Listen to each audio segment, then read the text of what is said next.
Adeline Marlowe pressed the auction number into the auctioneer's hand with fingers that wouldn't stop shaking, then walked back to Rosewood and buried her face against the mare's neck so nobody in that yard could see her cry. She was selling her dead father's last horse. Not because she wanted to, because $42 and a pile of debt notices had backed her into a corner so tight she couldn't breathe. The horse her father had named himself, the horse he'd loved more than the ranch, more than money, almost as much as he'd loved her. If this story already has your heart, stay with me. Subscribe to this channel right now so you don't miss a single moment of what happens next. Drop a comment and tell me what city you're watching from. I want to see how far this story travels. Now let's go back to Red Valley, Arizona Territory, and the morning. Adeline Marlowe discovered that losing everything was only the beginning. The auction yard was already loud by the time Adeline got there, and loud was the last thing she needed. She'd been awake since before dawn, lying on the narrow cot in the back room of the Red Valley boarding house, staring at the ceiling and running numbers in her head, the way she'd been running them every night for 8 months. What she owed, what she had, what the gap between those two figures was going to cost her. The gap hadn't changed. It never changed. It just sat there in the dark, like something with weight and patience waiting for her to stop pretending she could outthink it. She'd gotten up at 4, dressed in the dark, and gone to the livery stable to spend an hour with Rosewood before the day began. She'd told herself she was going to check the mare's legs, make sure she was moving well, run through the grooming one more time, so the horse showed at her absolute best when the bidding started. All of that was true. None of it was the real reason. The real reason was that she needed one more hour that still felt like hers. She'd stood in the stall with her forehead resting against Rosewood's neck, one hand moving slowly along the mare's shoulder, and she'd talked to her the way she'd been talking to horses since she was old enough to form sentences quietly, honestly, with the understanding that the animal was listening, even if it couldn't answer back. "You're going to be all right," she'd told the mare. "Whoever buys you is going to know what they have.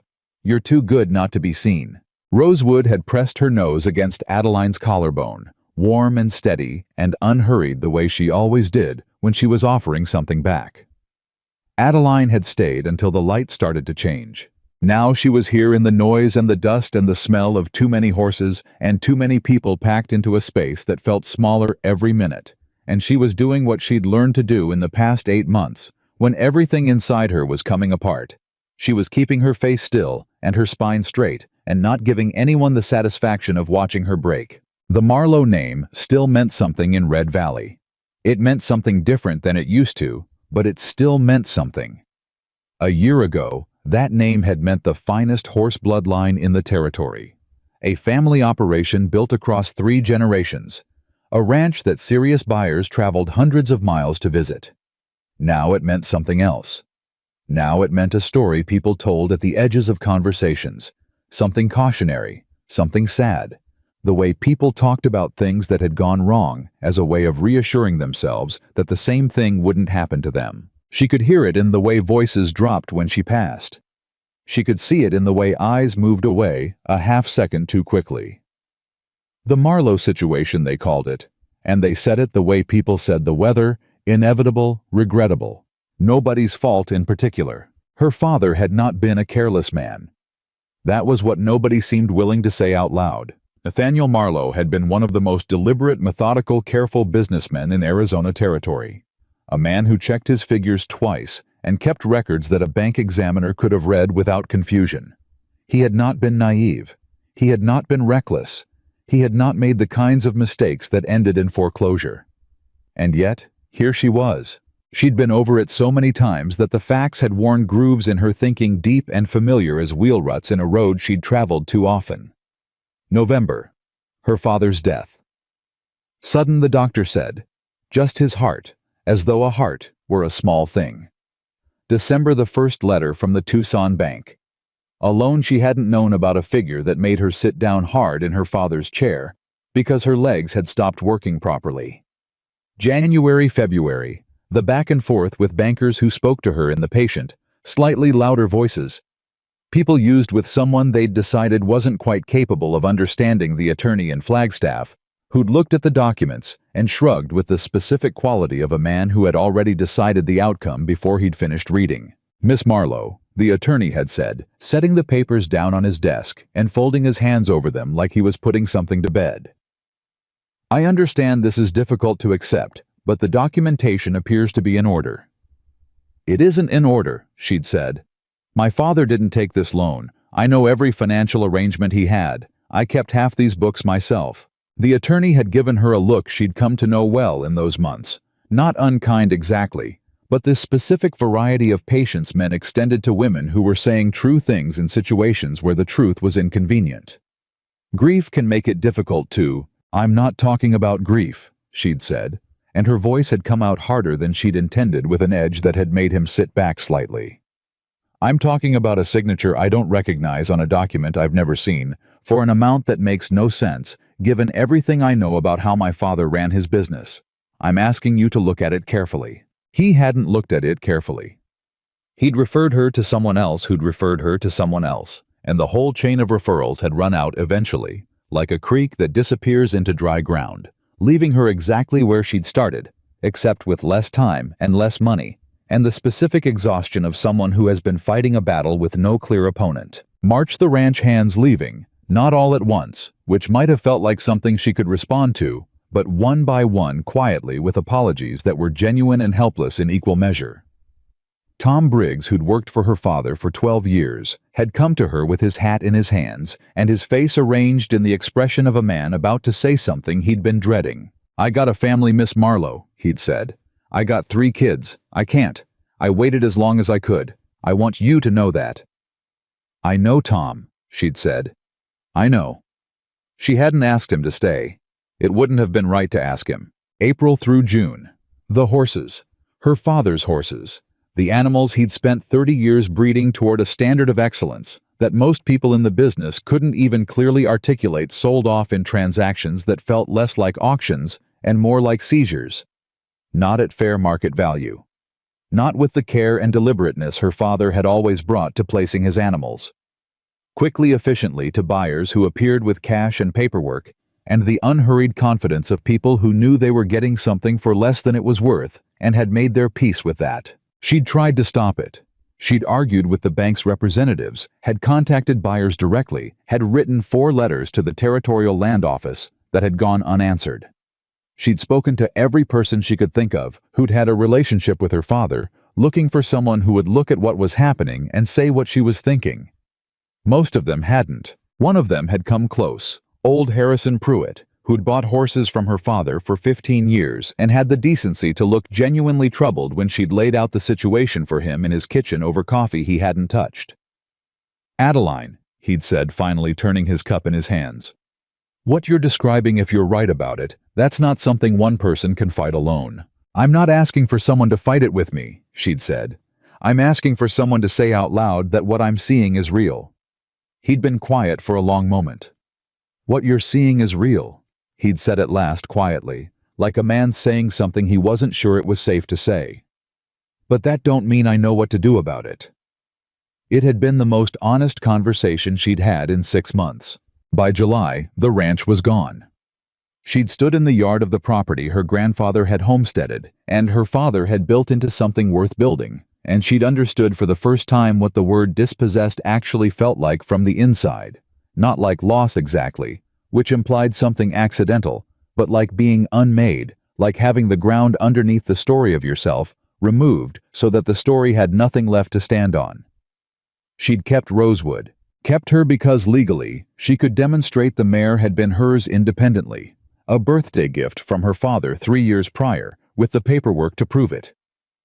Kept her because Rosewood was the last remaining animal from the breeding program. Her father had built the last living thread of the legacy someone had worked very hard to erase. Kept her because she was the last thing in the world that still felt like home. She'd spent the summer in Red Valley boarding the mare at Murphy's Livery for a rate she'd negotiated down to something she could almost afford. Working whatever jobs presented themselves. Seamstress work, bookkeeping for a merchant on the main street, 2 weeks helping the doctor's wife with correspondence when that lady had been ill. She'd asked twice for work at ranches in the area. Both times, she'd been turned down, with the particular polite regret of men who had decided before the conversation started that what she was offering wasn't what they needed. What she was offering was the best horse management knowledge in the territory. What she didn't have was the patience to pretend she understood why that wasn't enough. The livery bill had come due last week. The boarding house was 2 weeks behind. The seamstress work had dried up with the season. The merchant's books were balanced, and he didn't need her anymore. $42, a stack of notices, 1 horse. She'd run the numbers every way she knew how, and they kept coming up the same. She was standing at the far end of the holding pen, one hand flat on Rosewood's shoulder when she first noticed the man watching from the fence. Not the way people had been watching her all morning. The quick glances, the whispered conversations at the edge of her hearing, the particular social avoidance of people who found someone else's misfortune uncomfortable to witness directly. This was different, steadier, more focused. Howe was leaning against the top fence rail with his arms folded, and he was looking at Rosewood with the concentrated attention of someone who was actually seeing the animal, rather than performing the act of looking. He had the stillness of a man who'd spent years doing difficult things outdoors, and had arrived somewhere past the need to prove it to anyone. Good hat, plain clothes hands that had done real work. Somewhere in his mid-30s. Howe wasn't looking at her. He was looking at the horse. After a moment, he said without shifting his gaze, "She one of Nathaniel Marlowe's?" "She is," Adeline said. "Last one." "Thought I recognized the build." A pause. The pause of someone thinking, rather than filling space. "I bought a pair of Marlowe horses 4 years back. Best working animals I've run in 20 years of ranching. Still got them. Don't have the heart to part with them even now they're past heavy work." Something loosened slightly in Adeline's chest. Not relief, she wasn't sure she had access to relief today, but something adjacent to it, the feeling of an unexpected kindness. "My father would have been glad to hear that." "I was sorry to hear about his passing," said simply without performance, and left there without elaboration. "Thank you." He turned then and looked at her directly, and his gaze had the same quality as his attention on the horse. Honest observing without the evaluating quality she'd learned to brace for in situations like these. "Wesley Carter," he said. She knew the name. Carter Ranch was one of the most respected operations in the territory, built over a decade into something that commanded real regard from people who knew the business. Adeline Marlowe. A brief acknowledgement crossed his face. "I know." He looked back at Rosewood. "She as good as she looks. She's better," Adeline said, and there was no performance in it, just the plain truth. "Finest horse in this yard today, and likely the finest in this county.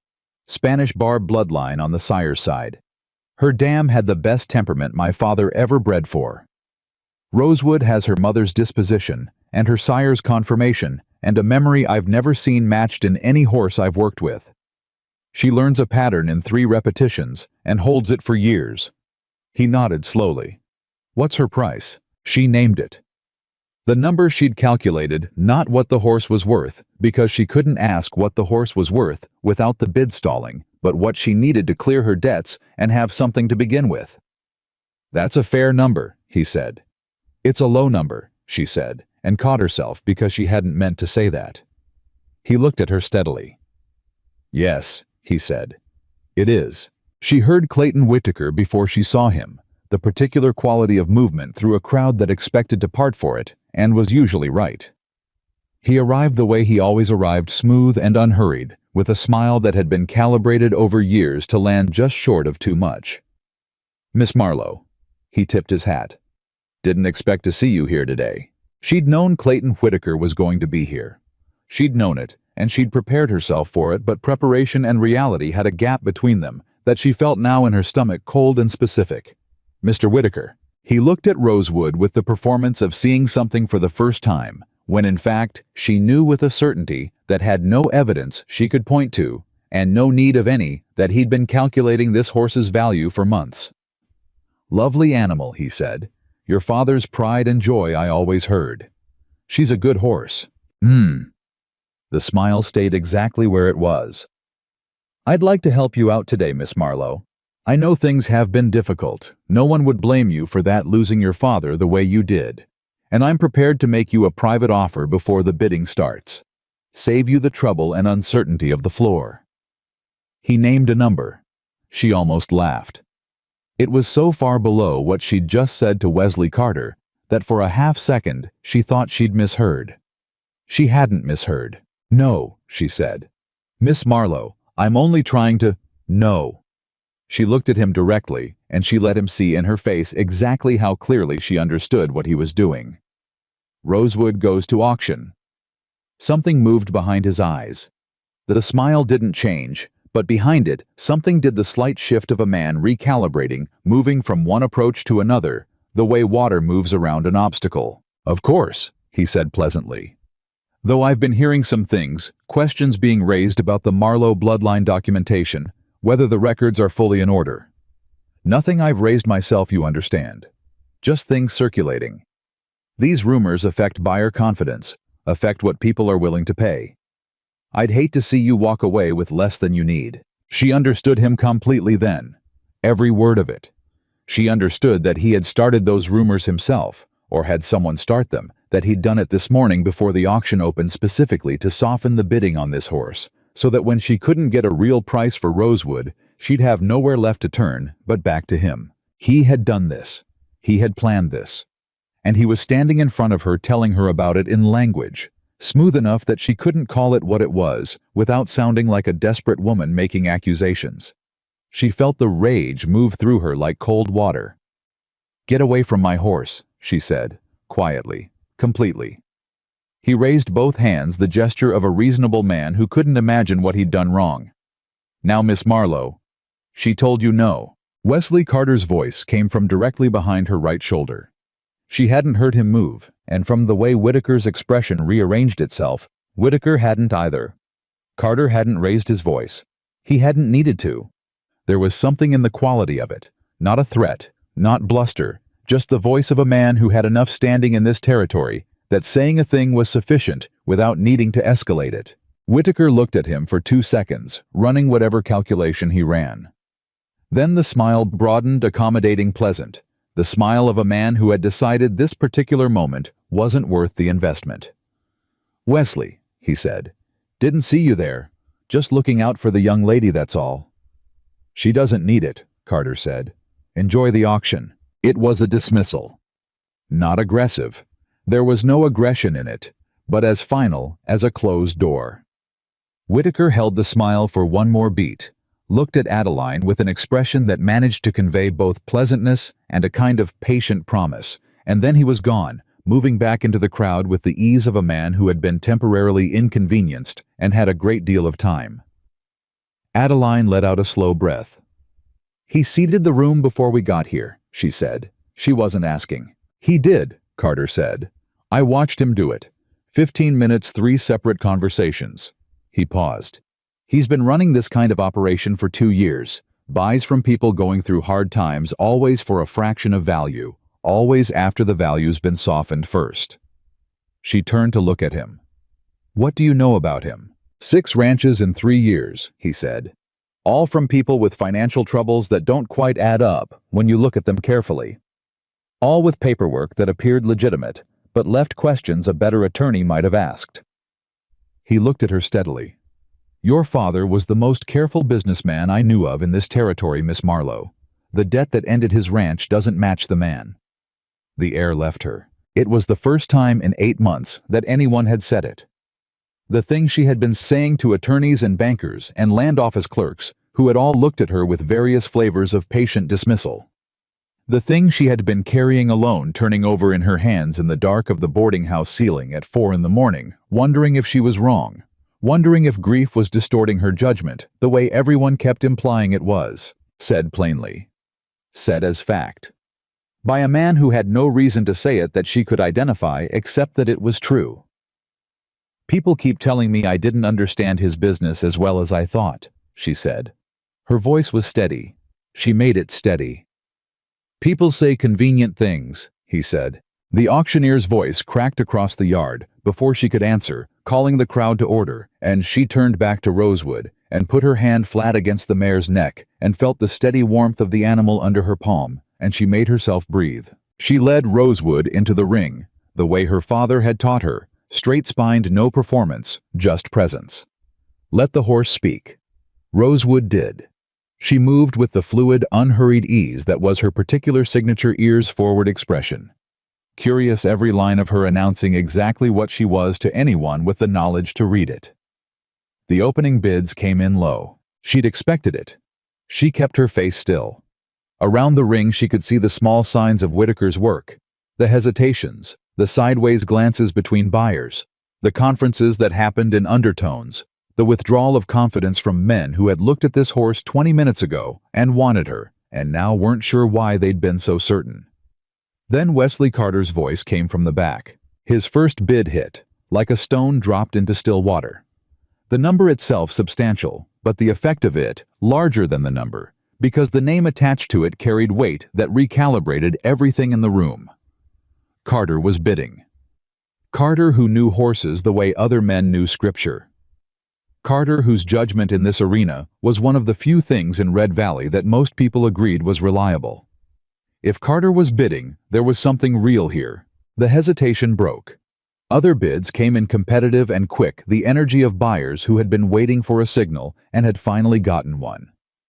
Whitaker bid twice, his face arranged in pleasant neutrality, and Carter met both bids without changing expression, without any performance of effort, just the steady, incremental movement of a man who had decided what he was willing to pay and wasn't interested in theater. 7 minutes.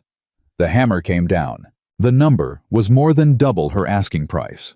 Something close to what the horse was actually worth. She walked out of the ring with her face composed and her hands at her sides, and she did not allow herself to feel anything until she was out of the main crowd sight line, and then she stopped walking and stood very still for a moment and let the wave move through her grief and relief and fury at Whitaker, and something that might distantly have been the first thin edge of gratitude. And then she pushed all of it back down, because there was still business to do, and she would not conduct it with tears on her face. Wesley Carter fell into step beside her before she'd covered 20 yards. "Congratulations," she said. "I'll get you the documentation. Bloodline records, training history, medical records going back to her birth. Everything's in order."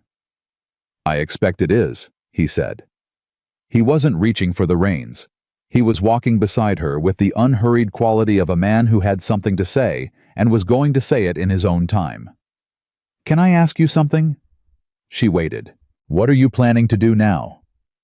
It landed harder than she'd expected, because the honest answer was that she didn't know the debt would be cleared. There would be something left over and past, that there was a space where a future was supposed to be that she hadn't been able to see clearly for months.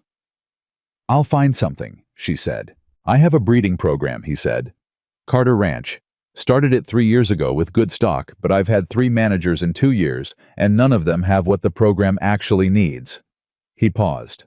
"The Marlowe horses are the reason my 2 best working animals are what they are.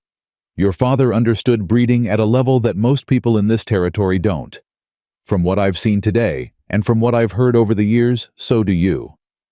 She stopped walking. "I'm not offering charity," he said, and the directness of it told her he'd read her expression and was going straight to the center of what she needed to hear. "I'm offering a job, one that needs doing by someone who actually knows what they're doing at a fair wage. Come out to the ranch, look at the operation, and tell me whether you think there's something worth building." She looked at him for a long moment. She examined it the way she examined every offer that had come her way in the past 8 months, looking for the catch, the condition, the fine print of someone's generosity that would reveal itself once she'd already accepted. She didn't find one. That didn't mean there wasn't one, but she didn't find it. "I have conditions," she said. Something crossed his face. Recognition, maybe, of someone who had decided not to be managed. "Tell me. I work as a professional. My decisions about the breeding program are based on what I know, not on what I'm told to think. If there's a disagreement, I expect to be heard, not handled, not managed heard." She held his gaze. "And Rosewood stays in the program. Whatever arrangement we structure, that's part of it from the beginning." A beat of quiet. "Those are reasonable conditions," he said. "I know they are." The quickest possible version of a smile crossed his face and was gone before it could settle into anything. He extended his hand. She shook it. Firm brief, the handshake of two people entering an agreement they both intended to keep. Around them. The auction continued its ordinary business, horses and money, and the slow commerce of a territory, working out what it was worth. Clayton Whitaker was somewhere in that crowd, patient and pleasant, and already thinking 3 moves ahead. The debt her father hadn't taken was still a mystery with no resolution. The ranch was still gone. But Adeline Marlowe was not standing alone anymore. She was standing at the beginning of something she couldn't fully see yet, which was, she was beginning to understand exactly the position from which every worth-having thing in her life had started. Her father's voice came to her clear and unhurried, as it always was when she needed it. A person who knows the value of something should never let someone else decide its price. She hadn't. Not today. And she wasn't going to start. The handshake lasted 3 seconds. Adeline released Wesley Carter's hand, turned away before he could say anything else, and walked back toward Rosewood with the particular gait of someone who had made a decision and was already processing what that decision was going to cost them. She'd agreed to go to Carter Ranch. She'd set her conditions. He'd accepted them. The whole negotiation had taken less time than most people spent deciding what to order at a lunch counter, and now the reality of it was settling over her the way cold water settled all at once, unavoidable, clarifying. She was going to work for a man she'd met 2 hours ago. She was going to live on a ranch that belonged to someone else. She was going to rebuild something from nothing on someone else's land with someone else's horses, because nothing that had belonged to her was left. She pressed her hand flat against Rosewood's neck and held it there. "All right," she said quietly to herself, as much as to the mare. "All right." Rosewood turned her head and regarded her with one large dark eye. Patient and steady. The way she had been patient and steady every single day of the past 8 months, while Adeline had been coming apart at the seams and trying not to show it. "We're going somewhere new," Adeline told her. "You've done it before, so have I." She didn't entirely believe that last part, but she said it anyway. Wesley was waiting for her at the edge of the auction yard, talking in low tones with a weathered man in a canvas work coat who nodded twice and moved off before Adeline reached them. Wesley watched her approach with the same quality of attention he'd had on her all morning, not intrusive, not performative, just present. "My foreman," he said by way of explanation. "Letting him know we'll have an extra horse on the return." "And an extra person," she said. "That too." He glanced at Rosewood. "There's a wagon going back to the ranch this afternoon. You're welcome to ride with the driver, or there's a horse I can spare if you'd rather ride." She'd rather ride. She would always rather ride. "The horse," she said. He nodded, and that was the end of it. No fuss, no elaboration, just a practical matter, resolved practically. She was beginning to understand that this was how he operated, and she wasn't sure yet whether she found it reassuring or unnerving. They were preparing to leave the yard when she heard Whitaker's voice. I wasn't talking to her. He was standing 20 feet away in conversation with 2 men she recognized, Dodd Hargrove, who ran a mid-sized cattle operation north of town, and a younger man she didn't know well, someone who'd come into the territory in the past year. Whitaker was talking easily, his posture relaxed, and if she hadn't known what she knew about him, she would have looked at that scene and seen nothing more than 3 men having an ordinary conversation at the end of an auction. But she did know what she knew. And what she knew was that Whitaker was watching her over Hargrove's shoulder as he talked, and when their eyes met for exactly 1 second before he looked away. What she saw in his face was not anger at losing the bidding war on Rosewood. It was not frustration. It was something colder and more considered than either of those things. It was the expression of a man resetting a plan. She turned away and kept walking. "He's going to come at you from a different angle," Wesley said beside her quietly enough that only she could hear. He'd seen it too. "I know," she said. "Do you know why he wanted the horse that badly?" She'd been asking herself that since the bidding ended. A good horse was a good horse, and Rosewood was exceptional, but exceptional horses came to market regularly in Arizona territory. Whitaker was a man with money and connections. He could have found another exceptional horse without constructing the elaborate softening operation he'd run this morning. The lengths he'd gone to suggested something beyond simple acquisition. "The bloodline records," she said slowly, working it out as she said it. My father kept meticulous documentation on every horse he bred. Generations of records, performance histories, temperament assessments, breeding decisions, and the reasoning behind them. That information alone is worth more than the horse. Wesley was quiet for a moment. And whoever has the horse has the records. The records I have with me today, yes, but there are more. At the ranch, at what used to be the ranch, she stopped walking. The ranch that the bank took. The ranch that's currently sitting in the possession of whoever holds the debt my father apparently incurred. She looked at Wesley. The debt that doesn't match anything I knew about my father's business. The thought completed itself in her mind, with the particular clarity of something that had been assembling itself piece by piece for months, and had finally in this moment snapped into a shape she could see whole. The ranch records, she said. The breeding program documentation. The bloodline histories going back 30 years. All of it is still there. Everything that wasn't removed before the foreclosure. Wesley looked at her steadily. And if someone were to acquire the foreclosed property, they'd own all of it. Her voice came out flat. Everything my father built. Every record, every history, every piece of knowledge he spent his life accumulating. All of it. They stood there for a moment with that between them. Has anyone acquired it? She asked. The property. Do you know? Last I heard, the bank still held it. Foreclosure proceedings take time. He paused. But banks aren't known for holding territory properties indefinitely. They're in the business of money, not land management. Which means they'll sell it. Which means they'll sell it, he confirmed. She made herself start walking again, because standing still with this knowledge in her chest was going to undo 8 months of careful composure, and she was not going to come apart in an auction yard in front of Clayton Whitaker's peripheral vision. Carter Ranch was 45 miles northeast of Red Valley, which was far enough from town to feel like a different world, and close enough to it to maintain the connections a successful operation needed.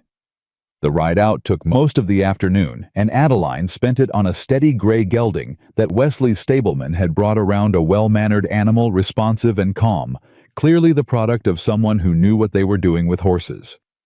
Rosewood traveled alongside on a lead line, and Adeline kept one eye on the mare the way she always did in unfamiliar territory, monitoring for stress signals, watching how she moved. Rosewood moved fine. Rosewood was always fine. It was one of the things Adeline loved most about her, that fundamental equanimity, that quality of encountering the new and unfamiliar and deciding on balance that it was probably manageable. She wished she shared it more readily. Wesley rode slightly ahead for the first hour, handling some communication with his foreman that required his attention, and Adeline used the time alone to think. The rhythm of the horse's movement under her was familiar enough to be calming, the kind of physical sensation that her body knew well enough to process, automatically freeing her mind to work through what she'd learned this afternoon. Whitaker wanted the Marlowe breeding records. I wanted them badly enough to construct an elaborate manipulation to reduce Rosewood's auction value. Which meant he'd either known about the record's value for some time, had been planning, not improvising, or someone had told him what to look for. A person who understood the horse business well enough to know that 30 years of Nathaniel Marlowe's meticulous documentation was worth more in the right hands than the animals themselves. And if Whitaker was the kind of man who built up struggling ranches, bought them low from people in difficulty, always with paperwork that appeared legitimate, then the question she should have been asking for 8 months wasn't simply why her father's estate had collapsed. The question was whether it had been allowed to collapse, whether someone had helped it along. She held that thought very carefully, the way you held something fragile, and looked at it from all sides. Her father had been healthy. Her father had been careful. Her father had kept books that she'd helped maintain, and that she knew with the certainty of someone who had run their fingers across the actual numbers reflected a business operating within its means. The debt that had appeared after his death was large, specific, and documented with her father's signature. A signature she didn't recognize. She hadn't known 8 months ago that that was something worth pursuing. She hadn't known what she was looking at. She'd been grieving and overwhelmed and operating in a system where every person with any authority had told her she was misunderstanding things, and she'd spent so much energy trying to prove she wasn't wrong that she hadn't stopped to ask the larger question. What if she wasn't wrong? What if there was nothing to misunderstand because the debt was never real? What did you call a debt that wasn't real, backed by documents that looked legitimate, applied to a dead man who couldn't contest them? She called it theft, and she called the man who'd benefited from it by the name he deserved. Wesley dropped back to ride beside her as the light started to change, and she told him what she'd been thinking. All of it straight through without softening or qualifying or managing her language to make herself sound less certain than she was. She told him about the signature she didn't recognize. She told him about the attorney in Flagstaff who hadn't looked carefully. She told him about Harrison Pruitt's kitchen and the coffee he hadn't touched, and the thing he'd said quietly, like a man speaking in a room with thin walls. Wesley listened without interrupting. That was not a small thing she'd learned in 8 months of trying to explain this situation, that most people began formulating their response approximately 30 seconds into her account, and the response was usually some variation of the same patient dismissal. Wesley listened until she finished, and then he was quiet for a moment, and when he spoke, it was not to question what she'd said. "How much documentation did your father keep on the debt specifically?" he asked. "Letters, agreements, communication with the bank." "Some of it would be at the ranch," she said. "In his study. He kept records of everything, every letter he sent, every letter he received, every agreement he entered, everything." She paused. "Or he did, until someone decided what was in those records was inconvenient. Or until someone decided to acquire the records along with the property." She looked at him. "You think it was planned?" "I think Clayton Whitaker is a careful man," he said. "I think careful men don't improvise." The ranch appeared as the last of the afternoon light was going gold and horizontal, and Adeline's first understanding of Carter Ranch was not visual but structural. The sense of an operation that had been built by someone who thought about systems, about how the parts of a thing related to each other, about efficiency, not as an aesthetic, but as a value. She heard it before she saw it clearly, the specific sounds of an active working ranch at the end of a day. A man came out to take the horses, young and efficient, and Wesley introduced him as Danny without ceremony. Danny took Rosewood's lead with the careful hands of someone who'd been taught to read a horse before touching one, and Adeline noted that without showing that she'd noted it. "I'll show you the breeding operation in the morning," Wesley said, "when the light's right and you can actually see what you're looking at. Tonight?" He paused, the slight pause of a man navigating logistics. "The main house has a spare room off the east wing. Mrs. Hensley, she keeps the house, will have it ready." "That's fine," Adeline said. "It's not charity," he said with the same directness he'd used at the auction. "It comes out of your wage." She almost smiled. Almost. "I know." Mrs. Hensley was a compact woman in her 60s, with the brisk competence of someone who had been managing a large household for decades and had opinions about how things should be done that she was willing to share but not impose. She showed Adeline to the room, asked 2 practical questions about her preferences, and left her to it without hovering. It was, Adeline thought, the most comfortable welcome she'd received from anyone in 8 months.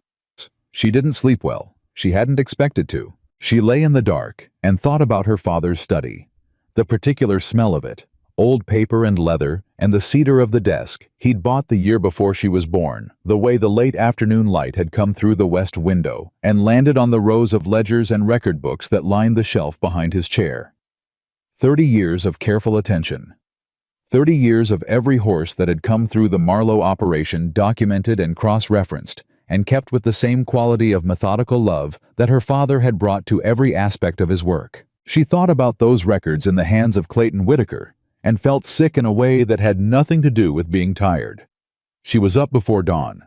She found the kitchen by following the sound of the fire being built and the smell of coffee, and she found Wesley already there, sitting at the kitchen table, with a cup in front of him and a piece of paper covered in figures that he folded away when she came in without any self-consciousness about it. "You sleep?" he asked. "Some," she said, which was a fraction of the truth. He got up and poured her coffee without asking, set it in front of her, and sat back down. It was such a simple domestic gesture done so matter-of-factly that she nearly didn't notice it. She noticed it. "I want to ride out to the Marlowe property," she said. "The foreclosed ranch. I want to see what's still there." He looked at her over his cup. "That's not legal territory you want to wander into alone." "I'm not asking for permission," she said. "I'm telling you what I intend to do." A beat of silence. "I know," he said. "I'm telling you, I'll come with you." She looked at him for a moment. "Why?"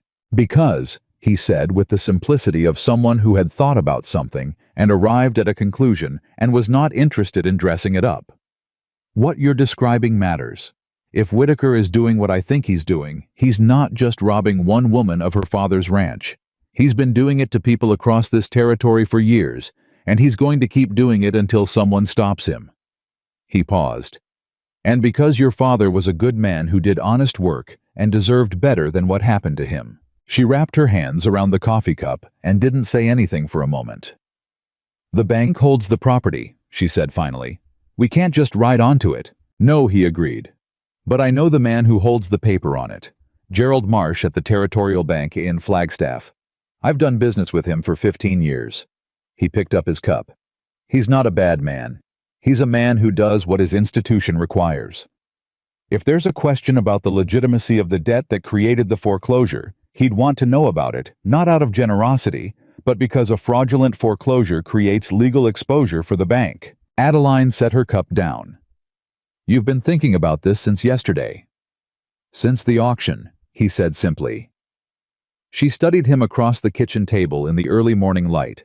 This man she'd known for less than a full day, who had bought her horse and hired her, and was now telling her he intended to help her investigate the crime she'd been trying to prove for 8 months, and everyone had told her wasn't a crime at all. "What do you get out of this?" she asked, because she needed to ask it, because she'd learned the hard way that offers without visible benefit were the most dangerous kind.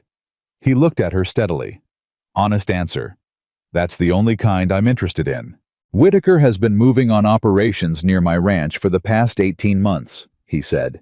2 of my neighbors have had financial troubles that appeared suddenly and resolved in his favor. I've been watching it happen and not been able to do a damn thing about it because I didn't have anything concrete.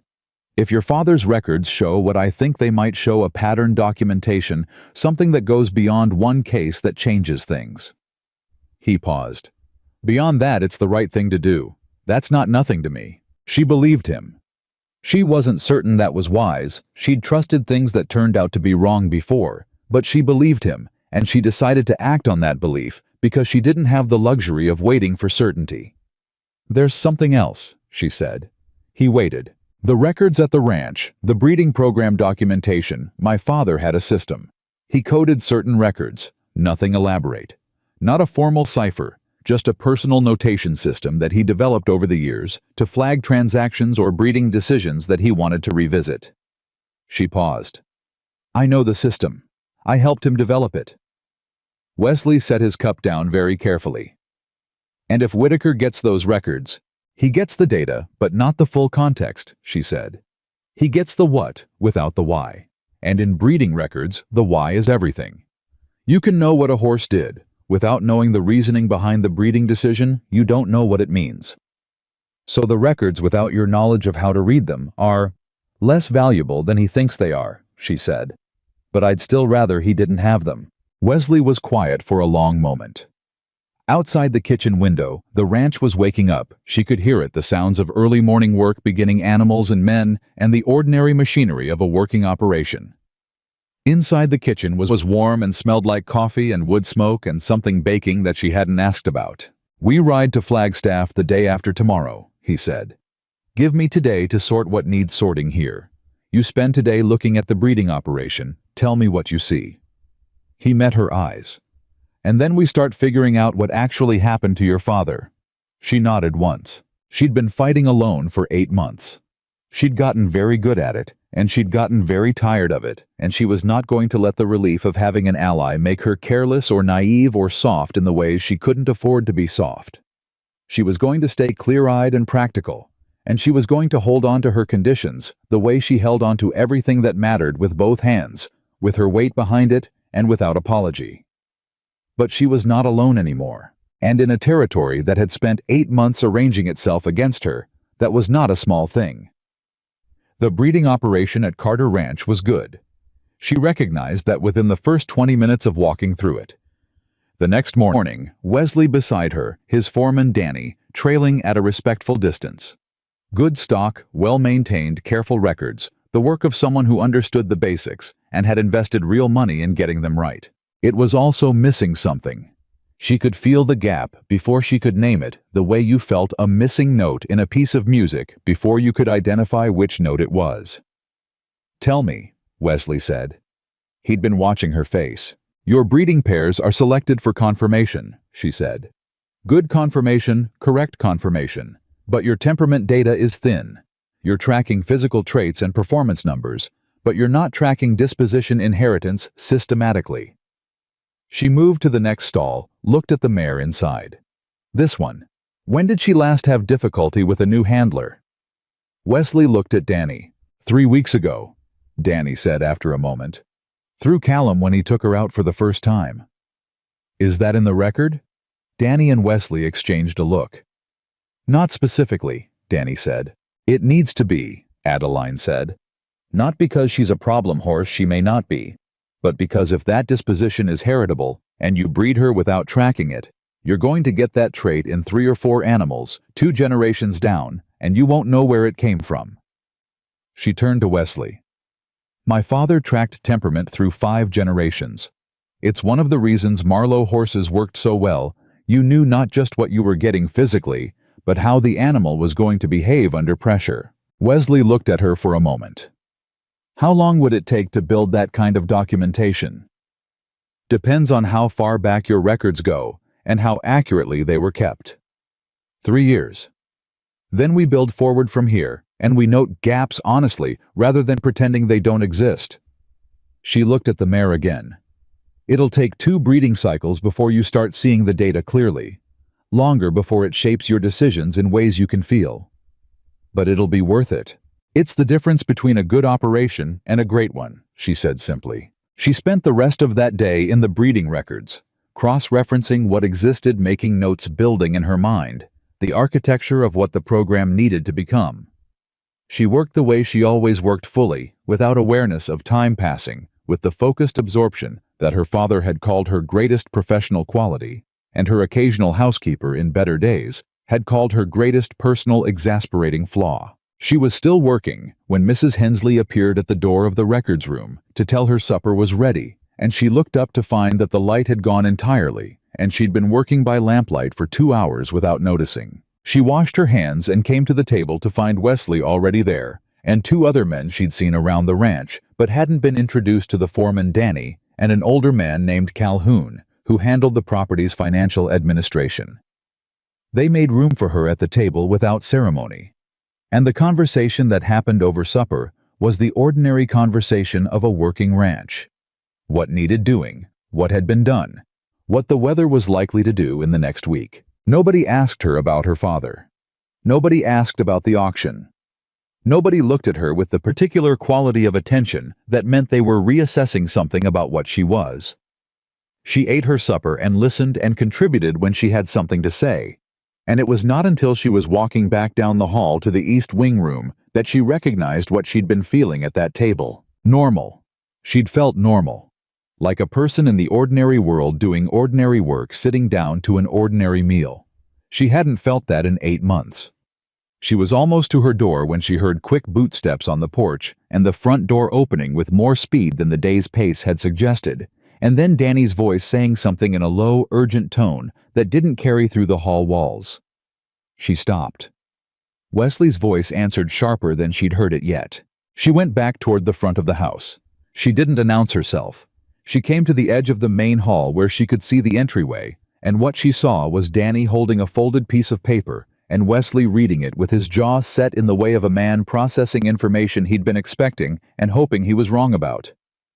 "When did this come?" Wesley asked. "Ryder brought it about an hour ago," Danny said. "Said it was urgent." Wesley looked up and saw her standing there. He didn't look surprised. He held the paper out. She crossed the hall and took it. It was a notice from the Territorial Bank in Flagstaff. Formal language, the kind of language that financial institutions used when they wanted to sound neutral while conveying something that was anything but. The foreclosed Marlowe property 40 miles north of Red Valley, 160 acres ranch structures and outbuildings had been sold. The sale had been completed 2 days ago. She read the buyer's name twice. A land-holding company registered in Tucson, a name she didn't recognize. But below the company name in smaller print, the name of the registered agent who had completed the transaction. R. Whitaker, acting on behalf of CW Land Holdings. She stood there with the paper in her hands and felt the rage move through her clean and cold, from her chest to her fingertips. He'd moved before the auction. He'd been moving before she'd even arrived in Red Valley yesterday morning. While she was standing in that yard trying to hold herself together, while she was refusing his low offer for Rosewood, while Wesley was running up the bidding, and she was shaking the hand of a man who'd offered her a job while all of that was happening, Whitaker had already bought her father's ranch. He already had the records. He moved fast, Wesley said. Not surprised, measuring something. He knew we'd come looking, she said. Her voice was steady. She made it steady the way she made everything steady through the particular act of will that had gotten her through 8 months of a world arranged against her. He knew if I found out what was in those records, I'd go to the bank. He closed the deal before we could get to Flagstaff. Yes, Wesley said. So the records are his now. He has physical possession of them, Wesley said carefully. That's not the same thing as owning what they prove. She looked at him. Records can be copied, he said. Your father sent correspondence. Buyers received documentation when they purchased horses. Anyone who bought a Marlowe horse has paperwork that originated in that breeding program that carries your father's notations that exists independently of whatever Whitaker now holds in that study. He paused. And you know the notation system. You know what the records mean in a way he can't because you helped build it. She turned the paper over in her hands. He thinks he's won, she said. He thinks he's contained the situation, Wesley said. That's not the same thing as winning. She looked at the paper one more time. The company name, the registered agent's name, the date of sale 2 days ago. Everything arranged cleanly, professionally, with the particular quality of a maneuver executed by someone who had been planning it for long enough to be confident in the details. Clayton Whitaker had her father's records. He had the land. He had 30 years of accumulated knowledge about the finest horse breeding program in Arizona Territory. What he didn't have was her. And what she was beginning to understand standing in the hallway of Carter Ranch with Wesley. Beside her, and a lamp throwing yellow light across the paper in her hands, was that was not a small thing. Her father had not just given her his records. He'd given her the knowledge to read them. The training to understand them. The 15 years of practical experience that turned data into wisdom in a way that no document could capture. Whitaker had taken everything her father had written down. But the thing that made those records alive, the thing that made them more than ink and paper, he couldn't take. Because it was standing in this hallway. Because it was her. She folded the bank notice in half, set it on the hall table, and walked back to her room. She didn't slam the door. She didn't throw anything. She sat on the edge of the bed in the dark and pressed her hands flat against her knees and breathed slowly and deliberately, the way her father had taught her to breathe when something knocked the air out of her, in through the nose count 4, out through the mouth count 4, until the world stopped tilting. It took longer than usual tonight. Whitaker had the ranch. He had the records. He had 30 years of her father's work sitting in that study, and he'd acquired it 2 days ago, which meant he'd been moving on it before the auction, before Rosewood, before any of yesterday's maneuvering, which meant the auction itself had been secondary. A cleanup operation. He'd already taken the main thing. He was just trying to close off the loose ends. She was the loose end. She sat with that for a while. Then she got up, lit the lamp, pulled out the small journal she'd been keeping since February. Not a diary. Nothing personal. Just a running record of facts, dates, names, figures.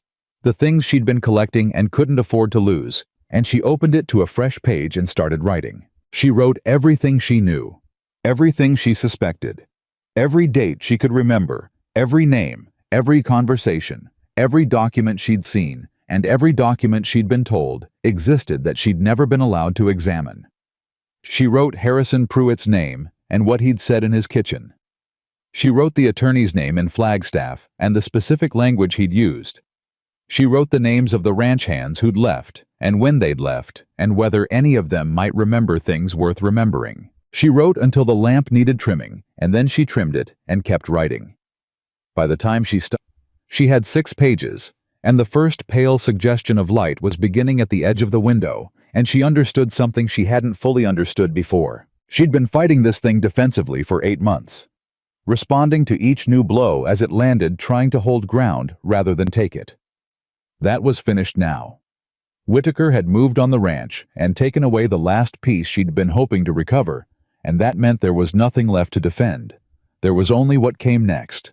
What came next was attack. She was at the kitchen table when Wesley came down at 5, and from the look on his face when he saw the lamp already lit and her journal open beside her coffee cup, he'd expected to find her there. He sat down across from her without a word and poured his own coffee and waited. "I need to know everything you know about Whitaker," she said. "Not impressions, facts, dates, names, transactions, anything you can document or that someone else can document." "All right. And I need to know who else he's done this to. The ranches you mentioned, the 2 neighbors. I need to talk to them." "Bauer sold out 8 months ago and moved his family to New Mexico," Wesley said. "I've got an address. Hendricks is still in the territory up near Prescott. He lost his operation, but he's working a smaller place managing it for someone else." He looked at her steadily. "You think they'll talk?" "I think people talk when they believe someone's actually listening," she said. "I've spent 8 months trying to be heard by people who'd already decided what they were going to hear. I know what that feels like from the inside. I'm going to go to those men, and I'm going to listen first and talk second and see what comes of it." Wesley was quiet for a moment. "That's a 2-week ride minimum. Prescott and back with a detour for a letter to Bauer." "I know." "The breeding program. The breeding program will keep for 2 weeks," she said, and there was something in her voice that made him look at her carefully, measuring the distance between a request and a declaration. "I've written up the immediate priorities. Danny's competent. He can manage the daily work with what I've given him." She held his gaze. "I need to do this, Wesley." He was quiet long enough that she thought he was going to argue. He didn't. "We leave in 2 days, he said. "I've got a contract negotiation I can't defer. After that, I'm free." "I didn't ask you to come." "No," he agreed. "I'm telling you I'm going anyway. You can object if you want to." She looked at him across the kitchen table. This man who kept making decisions in her direction with the matter-of-fact certainty of someone who had evaluated a situation and concluded that involvement was correct, without making a production of it, without requiring her gratitude or her permission. She didn't object. 2 days, she said. The day and a half before they left was not idle. Adeline spent it in the breeding records, not because the investigation could wait, but because the work was real and the horses needed what they needed, regardless of what Clayton Whitaker had or hadn't done, and she had made a commitment that she intended to keep. She documented the temperament gaps. She reorganized the filing system so that the information her father would have called essential was findable without knowing where to look. She spent 3 hours with a young stallion that Danny had flagged as difficult, not riding him, just working him in the yard, reading him, getting a sense of what the difficulty actually was. It wasn't what Danny had thought. The horse wasn't difficult. He was undertrained in a specific and correctable way, oversensitive on the left rein, because someone had leaned on it too consistently in his early work, creating a defensive pattern that looked like resistance but was actually anticipation. She worked him for an hour and handed him back to Danny with instructions so specific that Danny wrote them down, which she appreciated. On the evening before they left, a writer came in from town with a letter. It was addressed to her. The handwriting on the outside was unfamiliar. Careful, the writing of someone who did not write frequently and was being deliberate about it. She opened it at the kitchen table with Wesley across from her and read it twice before she said anything. "Tom Briggs," she said. "My father's foreman, the one who left in March." Wesley looked up. "He says he needs to talk to me." She set the letter flat on the table. "He says he saw something before he left. Something about the documents, the loan documents, that he didn't understand at the time and didn't know what to do with and has been thinking about ever since." She looked at Wesley. "He's in Red Valley. He's been in Red Valley for 2 months. He came back because he couldn't stop thinking about it. Wesley was very still. Does he say what he saw? He says he doesn't want to put it in a letter. Her voice was careful, controlled the voice she used when something mattered enough that she couldn't afford to let the emotion run ahead of the thinking. He says he'll meet me anywhere I name, anytime I name, and he'll tell me everything. The silence in the kitchen was the particular silence of two people processing the same information at the same speed and arriving at the same place. He came back, Wesley said.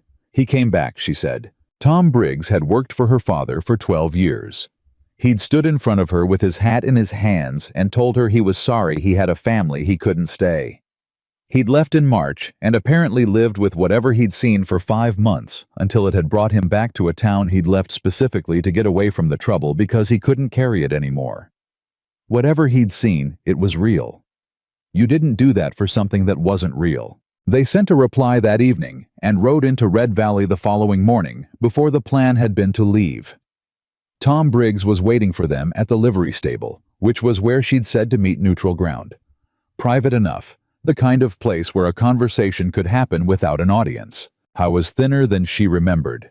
He'd aged in the way men aged when they'd been carrying something heavy. The particular wearing down that happened not from physical work, but from the weight of an unresolved thing. He had his hat in his hands. When she walked in the same gesture she remembered from March, and his face when he looked at her had an expression she recognized as guilt, doing its best to hold itself together. "Miss Marlowe," he said. "Tom." She stopped a few feet from him and looked at him the way she looked at a horse she was trying to read directly without aggression, making space for whatever was there. "I'm glad you wrote." "I should have written in March," he said. "I should have. I didn't know what it meant. I still don't know for certain what it meant, but I couldn't stop seeing it." "Tell me what you saw." He took a breath. 2 weeks before your father died. He said, "A man came to the ranch. I didn't know him. He came in the evening, which was unusual. We didn't get much business after dark. Your father saw him in the study. I was doing the late rounds checking the horses, and I came back past the house and the study light was on. I could hear voices, not what they were saying, just that there were 2 of them, and that the tone was—" He paused, searching for the word "not comfortable," not a friendly visit. Adeline kept her breathing steady, kept her face still. "Go on." "The man left about an hour later. I saw him go. He had a good horse, well kept, and he moved like a man in a hurry. Like someone who'd gotten what he came for and wanted to be gone." Tom's hands tightened on his hat. "After he left, I went back past the study window because your father's light was still on, and it was late, and I don't know exactly. Worried, maybe. He hadn't seemed himself the past few weeks." "What did you see?" "Your father was sitting at his desk," Tom said. "He was sitting there and he wasn't doing anything. Not reading, not writing, not looking at the books. Just sitting. And his face—" Tom stopped, swallowed. "I've known Nathaniel Marlowe for 12 years. I've seen him in hard weather, bad seasons, disputes with buyers, the time he lost 4 horses to fever and thought he might lose the whole bloodline. I've seen him handle hard things." "Tom." "He looked scared," Tom said. "He looked like a man who'd just been told something that scared him and he didn't know what to do about it." The kitchen of the livery office was very quiet. "Did you see the man's face?" Wesley asked from behind her. Quiet, not intrusive. "Not clearly. It was dark and I was at the window, but he was well dressed, not a ranchman, someone who worked indoors." Tom paused. "And he was carrying a leather case, the kind lawyers carry." Adeline looked at Wesley. Wesley looked back at her and said nothing, and she understood what neither of them was saying, that a well-dressed man with a lawyer's case who visited a ranch after dark and left a careful man looking scared was exactly the kind of detail that in a different world would have been investigated immediately. In this world, in 1883, in a territory where a young woman's account of her dead father's business was treated as grief-confused misunderstanding, it was a detail that had sat unseen for 8 months while the men who might have done something about it looked the other way. "Did you tell anyone?" she asked. Tom looked at his hat. "I told myself it wasn't my business. I told myself your father was a grown man who handled his own affairs and didn't need his foreman speculating. A pause heavy with every... I told myself a lot of things. Tom.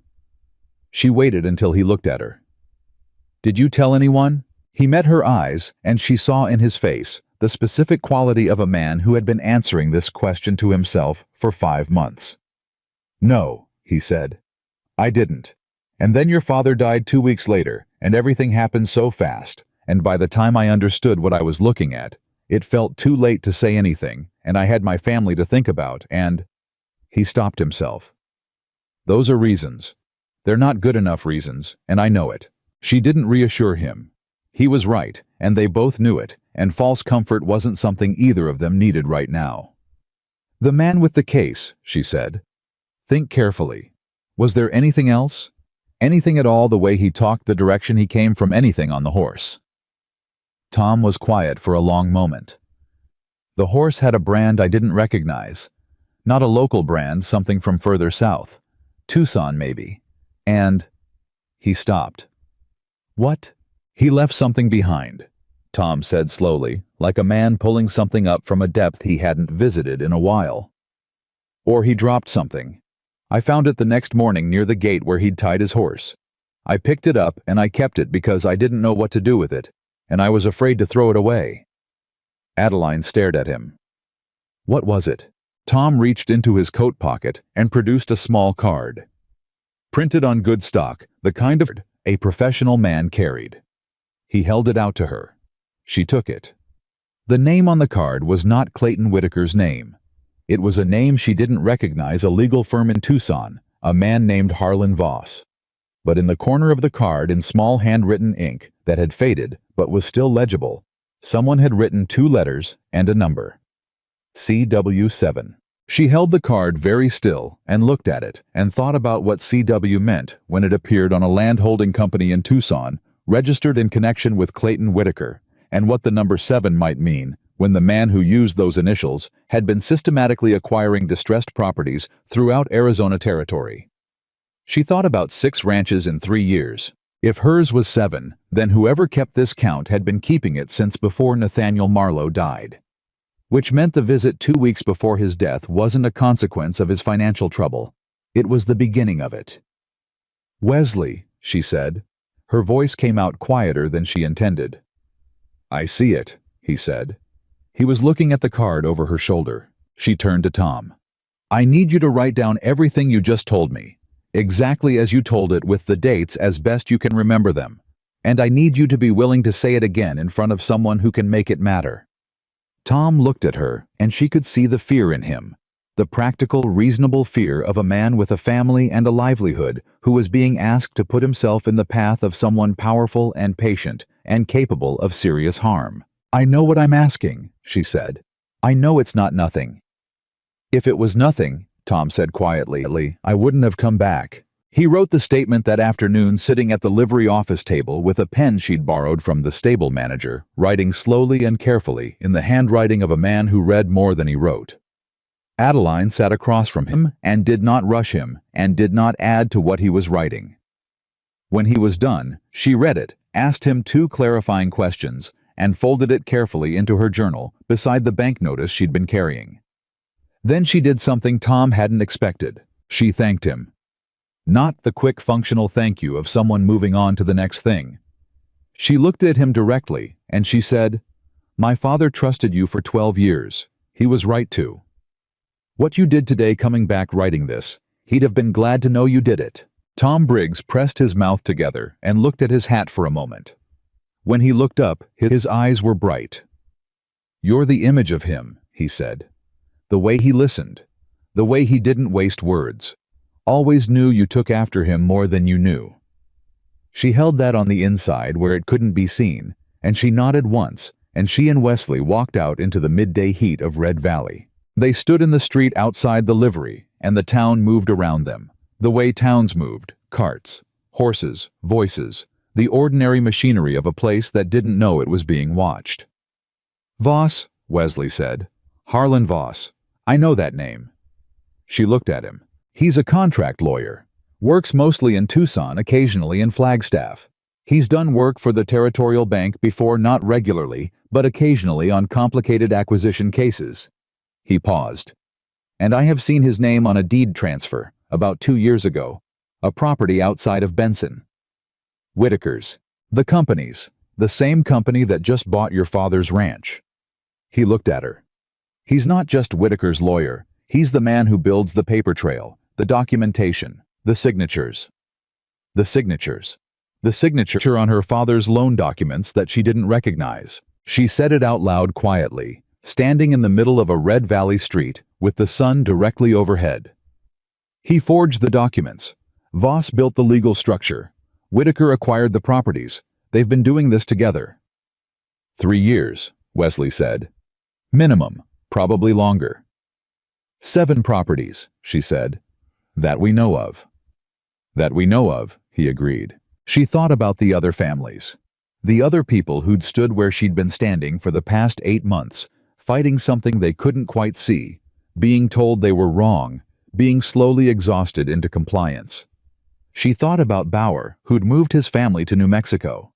She thought about Hendricks working someone else's land, now up near Prescott. She thought about all the people who hadn't had a Tom Briggs come back. We need Voss, she said. Not just Whitaker. Whitaker is the face of it, but Voss built the mechanism. Without the mechanism, you don't have the case. You have a story. Getting to Voss means going through Tucson. I know. Tucson is Whitaker's territory. He has connections there. He has people who'll tell him the moment we start asking questions. Then we don't start there, she said. We start with Hendricks. We go to Prescott. We hear his story. We see what documentation he has. Then we go to Flagstaff, and we talk to Marsh at the bank, because if Voss has been using the bank's authority to legitimize fraudulent documents, the bank is either complicit or they've been victimized too, and either way, they need to know what they're sitting on. She looked at Wesley. And then we go to Tucson. Wesley was quiet for a moment. That's a month of writing. Yes. The breeding program. We'll be fine. She said it the way she'd been saying true things for the past 2 days plainly, without softening, with the specific quality of someone who had calculated the cost and decided it was the right thing to spend. Danny has my notes. The critical pairs won't cycle for another 6 weeks. There's nothing I can do there in the next month that can't be done when I get back. He looked at her for a long time. Long enough that she felt the weight of it, the specific quality of someone who was making a decision about something and was going to make it carefully. There's something I should tell you, he said. She waited.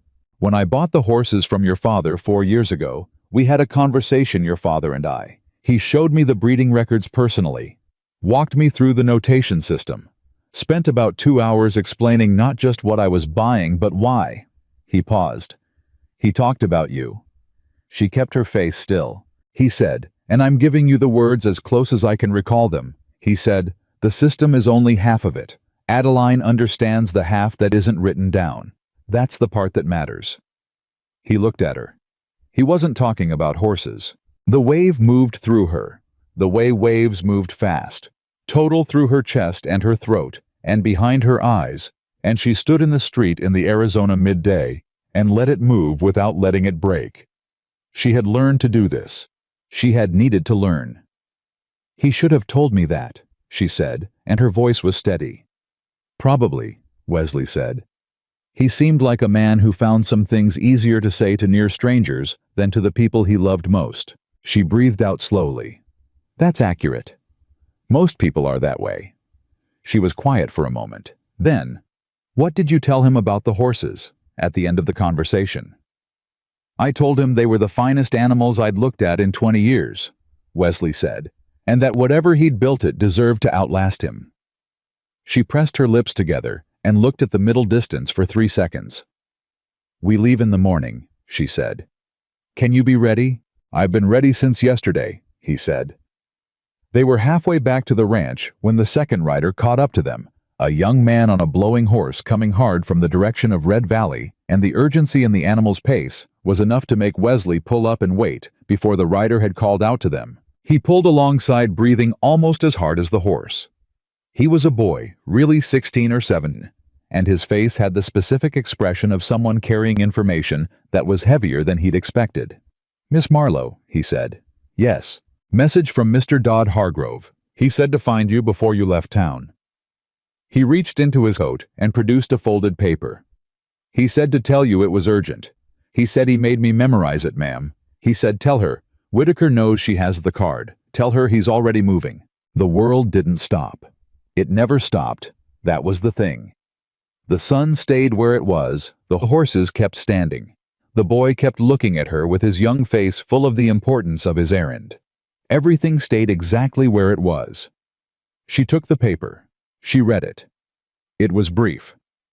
Hargrove's handwriting quick and slightly uneven, the writing of a man who'd written fast. "Whitaker knows Tom Briggs contacted you. I don't know how he has ears everywhere. He's filing a complaint with the Territorial Land Office, claiming you've been in possession of property documentation that belongs to CW Land Holdings since the sale. He's framing it as theft. Move fast." She folded the paper and looked at Wesley. Wesley looked back at her with the expression of a man who had been expecting something like this and was adjusting his timeline. "How fast can you be ready?" she said. 2 hours, he said. 1 if Danny packs my kit. 1 hour, she said. She was already turning the horse. Whitaker had found out about Tom Briggs in less than 4 hours, which meant he had someone in Red Valley, not just connections, someone specific and placed and watching. Which meant every move she made in that town was visible to him within the time it took a man to ride between properties. Which meant she could not afford to be predictable. She rode back to Carter Ranch with the card from Tom Briggs in her pocket, and Hargrove's note folded against it, and 6 pages of her own documentation in the journal against her hip.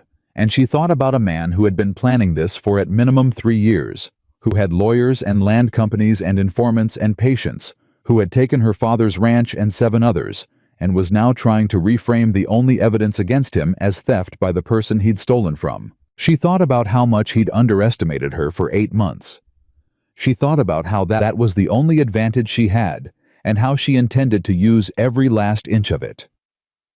Mrs. Hensley was in the kitchen when she came in, and she looked at Adeline's face and said without preamble, "I'll pack food for 3 days." "2 riders," Adeline said. 3 days. "I know how to pack for 2 riders," Mrs. Hensley said, and turned back to the larder, and that was the end of it. Adeline went to the records room and spent 45 minutes transferring the most critical information from her journal into a second copy, which she sealed in an envelope and addressed to Harrison Pruitt in Red Valley, with a note that said simply, "Keep this. Tell no one. If I don't contact you in 30 days, take it to the Federal Land Office in Prescott." She left it with Mrs. Hensley to post. Then she went to say goodbye to Rosewood. The mare was in the paddock, and she came to the fence when Adeline appeared the way she always had and pressed her nose against Adeline's shoulder, warm and familiar, and completely uncomplicated in the way that only animals manage to be. "I'll be back," Adeline told her. She meant it as information. She needed it to be true. Rosewood breathed against her neck slow and steady. Wesley appeared at the paddock fence. He had his travel kit over one shoulder and 2 horses ready behind him, and he looked at her the way he'd been looking at her since the auction, direct and calm, without the quality of assessment that most men brought to women in difficult situations, the quality that was evaluating rather than simply seeing. "Ready," he said. She scratched Rosewood once behind the ear, stepped back from the fence and turned. "I've been ready for 8 months," she said. And they rode out before the hour was up into the long afternoon light of Arizona Territory, heading northeast toward Prescott, and a man named Hendricks, who might or might not remember something that could matter, carrying between them a handful of paper and a story that wasn't finished yet. Behind them somewhere in Red Valley, Clayton Whitaker was making his next move. Ahead of them, the territory stretched out long and complicated and full of the kind of truth that didn't announce itself, but waited to be found by people patient and stubborn enough to keep looking. Adeline Marlowe had been both things her whole life. She wasn't planning to stop now. They rode hard the first day and didn't talk much. That suited Adeline fine. She had too much moving through her head to make conversation, and Wesley seemed to understand that without needing it, explained he kept pace beside her. handled his horse with the easy competence of a man who'd spent more of his life in the saddle than out of it, and left her to her thinking the way a person left someone to their grief with presence and without intrusion. She was thinking about Whitaker's informant. Someone in Red Valley had known about Tom Briggs within hours of their meeting, not days' hours. That kind of speed meant either someone had been watching the livery specifically, or someone had been watching her from the moment she arrived in town, and the informant was close enough to whatever Whitaker's operation looked like from the inside that the information moved fast and clean and without delay. She ran through the morning in her mind. Who had seen her arrive? Who had seen her go to the livery? Who had been in a position to know that Tom Briggs had come back to Red Valley, and why? The stable manager, a man named Pruitt's nephew, whose name she couldn't remember. The boy who'd taken their horses when they first arrived at the auction. 2 women at the edge of the yard who'd watched everything with the attentiveness of people who made it their business to watch. Dodd Hargrove himself, who'd sent the warning, though she trusted the warning, or she wouldn't be riding now. Or someone she hadn't seen at all. Someone who was simply there in the ordinary fabric of the town, invisible, because they looked like everyone else. She couldn't know. That was the thing that made it sit so unpleasantly in her chest. She couldn't know, which meant she had to operate as though every person she'd spoken to in Red Valley was potentially compromised, which was a paranoid way to live, and also, given the evidence, a reasonable one. She was still working through it when Wesley said, "Penny," without looking at her. "I'm counting informants," she said. "Come up with a number." "No, which is the problem?" I was quiet for a moment. Whitaker's been building this for 3 years, maybe longer. A man who builds something that carefully builds his information network the same way slowly over time from people who owe him favors, or fear him, or both. He paused. The question isn't who told him today. The question is, how many people in this territory he has that kind of access to. That's a worse problem than the one I was already thinking about. Yes, he agreed. It is. They made camp that first night in a dry wash 15 miles outside of Red Valley, and Adeline sat by the fire with her journal and worked through the timeline again, while Wesley dealt with the horses. She'd been building this timeline for months, but it looked different now with Tom Briggs's statement added to it, and the card with Voss's name, and the CW7 notation sitting in her pocket like a stone she kept needing to hold to make sure it was still real. Her father had received a late-night visit 2 weeks before he died. The visitor had carried a lawyer's case and left behind a card connecting him to Whitaker. Her father had died of a sudden heart episode with no prior warning. 2 months later, documentation appeared claiming he'd taken a substantial loan against the property. The foreclosure had proceeded with a speed she now recognized as suspicious. Faster than standard proceedings required, driven by people who already knew what they were doing and had done it before. 6 times before. Minimum. She wrote that down in the margin of her notes, underlined it, and sat looking at it. What did Whitaker want with my father's operation specifically? She said to the fire, and to Wesley equally, not requiring an answer, but needing to say it out loud. He's been taking ranches. The Bauer operation was cattle. Hendricks was mixed. Why a horse breeding program? It's slower to profit than cattle or land speculation. Because it's worth more long-term, Wesley said from behind her. He came around the fire and sat on his side of it, hands around his coffee cup.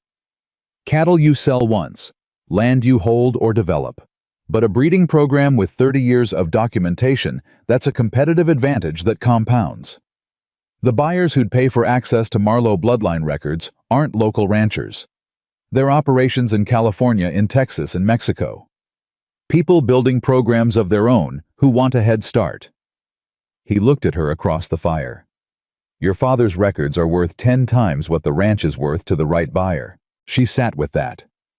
He's not keeping it, she said slowly. He's going to sell it. All of it. The land, the records, the breeding program, documentation as a package. To someone outside the territory who won't know or care how he acquired it. Which means we have less time than I thought, Wesley said. How long to find a buyer for something like that? Depends on how prepared he is. If he's been anticipating this acquisition, if he planned it the way he planned the others, he may already have a buyer in conversation. He set his cup down. A month, maybe less. A month. She closed her journal and looked at the fire. Then we ride faster, she said. They reached the outskirts of Prescott on the third day in the late afternoon, and Adeline's first act was to send a message ahead to a name Wesley had given her. A woman who ran a boarding house and could be trusted, which was the operative criteria for everything right now. Her second act was to find out where Frank Hendricks was working. I was managing a small horse operation 6 miles outside of town, and he came to meet them at the boarding house that evening with the specific wariness of a man who had learned the hard way what happened when he trusted people who turned out not to deserve it. I was in his late 40s, compact and weathered with the calloused hands of a man who'd been working horses his whole life and the guarded eyes of someone who'd had something taken. He looked at Adeline the way people sometimes looked at other people who'd been through the same kind of thing, with recognition and with the complicated feeling of not being glad about the recognition. "You're Nathaniel's daughter," he said. It wasn't a question. "I am," she said. "And I think what happened to your ranch is the same thing that happened to my father's." He sat down across from her. He talked for 2 hours. The shape of it was exactly what she'd expected, and somehow still worse to hear out loud. A sudden creditor's claim. Documents he didn't recognize bearing his signature. A bank proceeding that moved faster than he'd been told was legally possible. A lawyer in Tucson, Harlan Voss, who'd appeared on behalf of the creditor and been unfailingly polite and completely immovable. A land company that had acquired the operation for 60 cents on the dollar. "I hired my own lawyer," Hendricks said. "Man in Prescott, been practicing here 20 years. He looked at the documents and said they were legitimate. I told him my signature was wrong. I don't sign my name that way. I never have. My runs different. He told me signatures vary."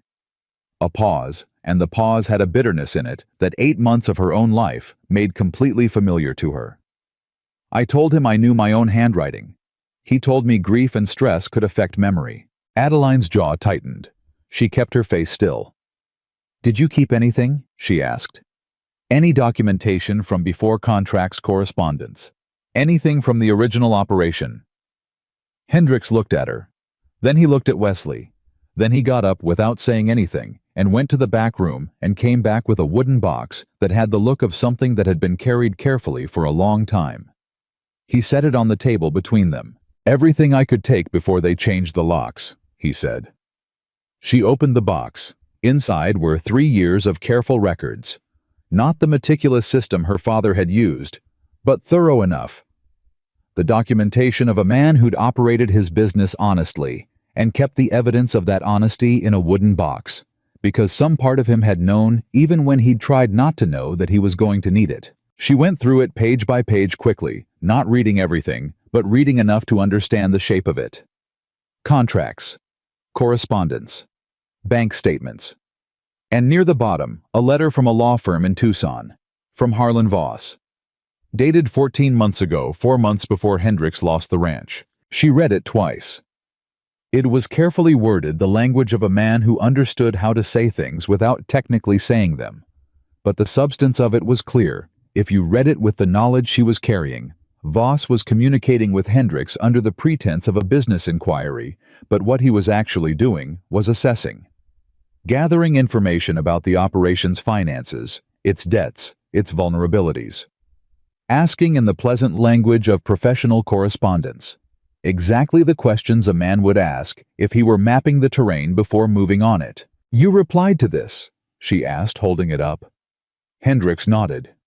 "I thought it was legitimate business interest. I answered his questions." "You told him about the operation's finances?" "I told him what any honest businessman tells a potential investor." His voice carried the weight of a man who'd been replaying a conversation for over a year. "I didn't know what he was doing with it." She put the letter in her journal. "Mr. Hendricks," she said, "I need you to make a decision." She said it directly, the way she'd said things to Tom Briggs, without softening. "I'm building a case against the people who did this. To you, to my father, to others across this territory. I have documentation. I have a witness statement, and I'm about to go to Flagstaff to present what I have to the Territorial Bank." She held his gaze. "I need your testimony. Written, and if it comes to it, in person. I need you to be willing to say publicly what you just told me privately." He looked at her for a long moment. "He's powerful," Hendricks said. "Whitaker. He's got connections in Tucson and Flagstaff. Men who owe him." "I know. If I put my name on something and it doesn't work—" "I know," she said again. She wasn't going to pretend the risk wasn't real. She wasn't going to tell him it would be fine, because she didn't know if it would be fine, and he deserved honesty more than comfort. "I know what I'm asking." Hendricks looked at the wooden box on the table between them. He looked at it for a long time. "My father homesteaded that property," he said finally. 42 years ago. He built the first structure with his own hands. I was born in that house." He looked up. "And some man in a good suit with a forged signature took it from me, and I couldn't do a damn thing about it." His voice was controlled, but only barely, with the specific quality of something that had been contained for so long that the container was showing strain. "I'll write the statement, and if it comes to standing up in front of someone and saying it to their face, I'll do that too." She reached across the table and put her hand briefly on the wooden box. "Thank you," she said. He wrote the statement that night, and it was good, specific, dated, detailed, in the way that only the truth was detailed, with the particular texture of someone describing things they had actually experienced rather than things they were constructing. When he finished, she read it and asked 3 clarifying questions, and then she added it to her journal alongside Tom Briggs's statement and the Voss letter and the card with the CW7 notation. She was building something. She could feel it taking shape the way she felt a good breeding program take shape, not all at once, not dramatically, but in the slow accumulation of pieces that eventually became more than the sum of their parts. They left Prescott the next morning before dawn. The ride to Flagstaff was 2 days through country that was doing its autumn best, and Adeline spent most of it turning the Voss letter over in her mind. The specific questions he'd asked Hendricks about the operation's finances. What did that tell her about his method? He went in first as an assessment. He gathered the information. Then the machinery moved the forged documents, the creditors claimed the accelerated proceeding. Then Whitaker's company moved on the acquisition. 3 stages. 3 actors, or at least 3 functions: the assessor, the forger, the acquirer. And Voss at the center of at least 2 of them. She thought about what Wesley had said about Gerald Marsh at the Territorial Bank. He'd legitimized the proceedings. Whether he'd known what he was legitimizing was the question she was going to Flagstaff to answer. They arrived in Flagstaff on a Tuesday morning, and by noon they were sitting across a desk from Gerald Marsh. Howe was in his late 50s, a careful man in a careful suit, with the specific quality of someone who had spent his career managing risk and had developed strong opinions about how it should be done. He looked at them with the assessing neutrality of a banker conducting a preliminary evaluation, and he waited for them to speak. Wesley spoke first, which was the right tactical choice. Marsh knew him, had done business with him, and the credibility came faster through an existing relationship than through a stranger. "Gerald," Wesley said, "Adeline is Nathaniel Marlowe's daughter. She has information about the foreclosure proceedings on the Marlowe property that I think you need to hear." Marsh looked at her. "Miss Marlowe, I'm sorry about your father's passing." "Thank you," she said. "And I appreciate you seeing us. I'm going to be direct with you because I think direct is the most efficient use of your time and mine." She opened her journal and placed Tom Briggs's statement on the desk in front of him. "This is a sworn statement from my father's foreman describing a late-night visit to the ranch 2 weeks before my father's death. A visit by an agent of Harlan Voss, acting on behalf of CW Land Holdings." She placed the card with the notation beside it. This card was found the morning after that visit. This, she placed the Voss letter, is correspondence between Voss and Frank Hendricks, whose ranch was acquired by the same company under nearly identical circumstances 14 months ago. She looked at Marsh directly. "I believe the loan documentation used to initiate foreclosure proceedings on the Marlowe property was fraudulent. I believe the signature on those documents is not my father's. And I believe this bank processed those proceedings in good faith on the basis of forged paperwork, which means this bank has legal exposure." Marsh had not moved while she laid out the documents. He sat very still, the stillness processing information with great care. and she could see in his face the specific quality of someone whose assessment of a situation was shifting in real time and didn't like where it was shifting to. "That is a very serious allegation," he said. "Yes," she said. "It is. Which is why I'm bringing it to you, rather than directly to the territorial authorities, because I believe you were victimized by this as much as my father was, and because I think you'd rather know now than find out the way institutions usually find out about fraud, which is after it's already become a public catastrophe." Marsh looked at Wesley. "She's right," Wesley said simply. Marsh picked up Tom Briggs's statement. He read it the way lawyers and bankers read documents, completely, without expression, without rushing. Then he read the Voss letter. Then he looked at the card. Then he put it all down and folded his hands on his desk and looked at Adeline with an expression she hadn't expected. It was not the expression of a man preparing a defensive dismissal. It was the expression of a man who was furious quietly with the specific fury of someone who had been used. "Harlan Voss," he said, "has presented documentation to this bank on 3 separate occasions in the past 4 years. All 3 were acquisition cases. All 3 proceeded." She felt the information land with a weight she'd been bracing for. "3, she said, "that I'm aware of." He paused.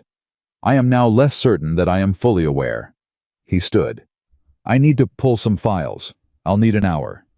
He looked at her. "Will you wait?" "As long as it takes," she said. He left the room, and she sat in the chair across from his empty desk and breathed slowly and looked at the surface of the desk and thought about 3 cases she knew of and what else might be sitting in those files waiting to be found. Wesley leaned toward her. "You all right?" "No," she said honestly. "But that's not the relevant question right now." He almost smiled. Almost. Marsh came back in 53 minutes. He was carrying 4 files. He set them on the desk and sat down and looked at her with the expression he'd been wearing when he left. Controlled fury, the fury of a meticulous man who had discovered his meticulousness had been circumvented. 4 cases, he said. Not 3. Voss presented documentation in 4 separate acquisition proceedings handled by this bank. The Marlowe case, the Hendricks case, a cattle operation in Williams 2 years ago, and a mixed property outside of Benson 18 months ago. He opened the top file. In each case, the documentation appeared complete, signed, and legitimate. In each case, proceedings moved faster than standard. We have a mechanism for expedited proceedings in cases of clear creditor distress, and in each of these cases that mechanism was invoked. He looked up.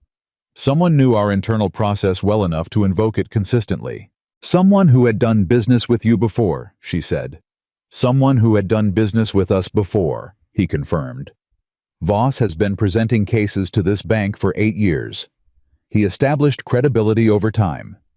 The expedited proceedings didn't look unusual because they came from a source we'd learned to trust. It was elegant in the way that well-constructed crimes were elegant. The patience of it, the long foundation, laying the trust built deliberately, and then spent all at once in a concentrated series of actions. She thought about a man who planned this over years, who was capable of that kind of patience, and felt the cold specificity of understanding what she was actually dealing with. "I need copies of everything in those files," she said. "I need to speak with our legal counsel before I can release documentation," Marsh said, "but I can tell you that if what you're presenting is accurate, this institution has every incentive to cooperate with any investigation that leads to accountability." He paused. "I would like to speak with your attorney." "I don't have one at the moment," she said. "The one I hired in the early proceedings was not helpful." "There is a man in Flagstaff," Marsh said, "named Edward Pruitt. He does territorial law. He is honest, which in my experience is not as common as it should be, and he has dealt with land fraud cases before." He wrote the name on a piece of paper and pushed it across the desk. "Tell him I sent you." She picked up the paper. She looked at the name on it. "Thank you, Mr. Marsh," she said. "Miss Marlowe." He looked at her with the expression of a man calibrating something. "Your father was a good client. A straightforward man who dealt honestly and expected the same in return." A pause. "I should have looked more carefully." She held his gaze for a moment. "Yes," she said. "You should have." She said it without cruelty, and without softening the way her father would have said it plainly as a fact, without requiring the other person to feel worse than the fact itself warranted. Marsh accepted it the same way. They found Edward Pruitt that afternoon. He was in his mid-40s, spare and direct, with an office that was organized in the way that suggested someone who worked with a lot of paper and had developed strong opinions about where it all went. He listened to the whole account without interrupting all of it, from the auction, to Briggs, to Hendricks, to the 4 files in Marsh's office, and when she finished, he sat back in his chair and looked at the ceiling for about 15 seconds. "You've been building this case for 8 months without knowing you were building it," he said. "Yes," she said. "The documentation, you have the Briggs statement, the Hendricks statement, the Voss letter, the card notation, that's corroborating evidence. Strong corroborating, but corroborating. What you need is primary evidence." He looked at her. "You need the original documents, the forged loan agreement, the authentic signature comparison. Something that proves the documents are false, not just that the circumstances around them are suspicious." "Those documents are in the files at the Territorial Bank," she said. "The bank's copies, yes. But the originals, or what Voss presented as originals, those would be in the legal record of the foreclosure proceedings, held by the court." He leaned forward. "I can subpoena those records. It'll take 10 days to 2 weeks for the order to process, but once I have the originals, I can get a document examiner to look at that signature." He looked at her. "Do you have anything with your father's authentic signature? Letters, contracts, anything dated before the proceedings?" She reached into her coat and pulled out the last thing she had from her father's desk. A letter he'd written her 3 years ago, the summer she'd started helping him with the notation system. A personal letter she'd folded into the back of her journal the day they'd cleared the ranch and had been carrying ever since. She set it on Pruitt's desk. He looked at it carefully. "May I keep this?" It was the last personal correspondence she had from her father. The last thing he'd written to her directly. She'd read it so many times that she could have recited it from memory, and she didn't need to have the physical paper to know what it said. "Yes," she said. She said it without hesitation, which was the hardest thing she'd done all day, which was saying something. Pruitt looked at her with the expression of a man who understood what she'd just handed him. "I'll take care of it," he said. "I know," she said. She meant it. They were walking out of Pruitt's office into the late afternoon when Wesley's hand came lightly to her elbow, not grabbing, just a touch, alerting. And she stopped.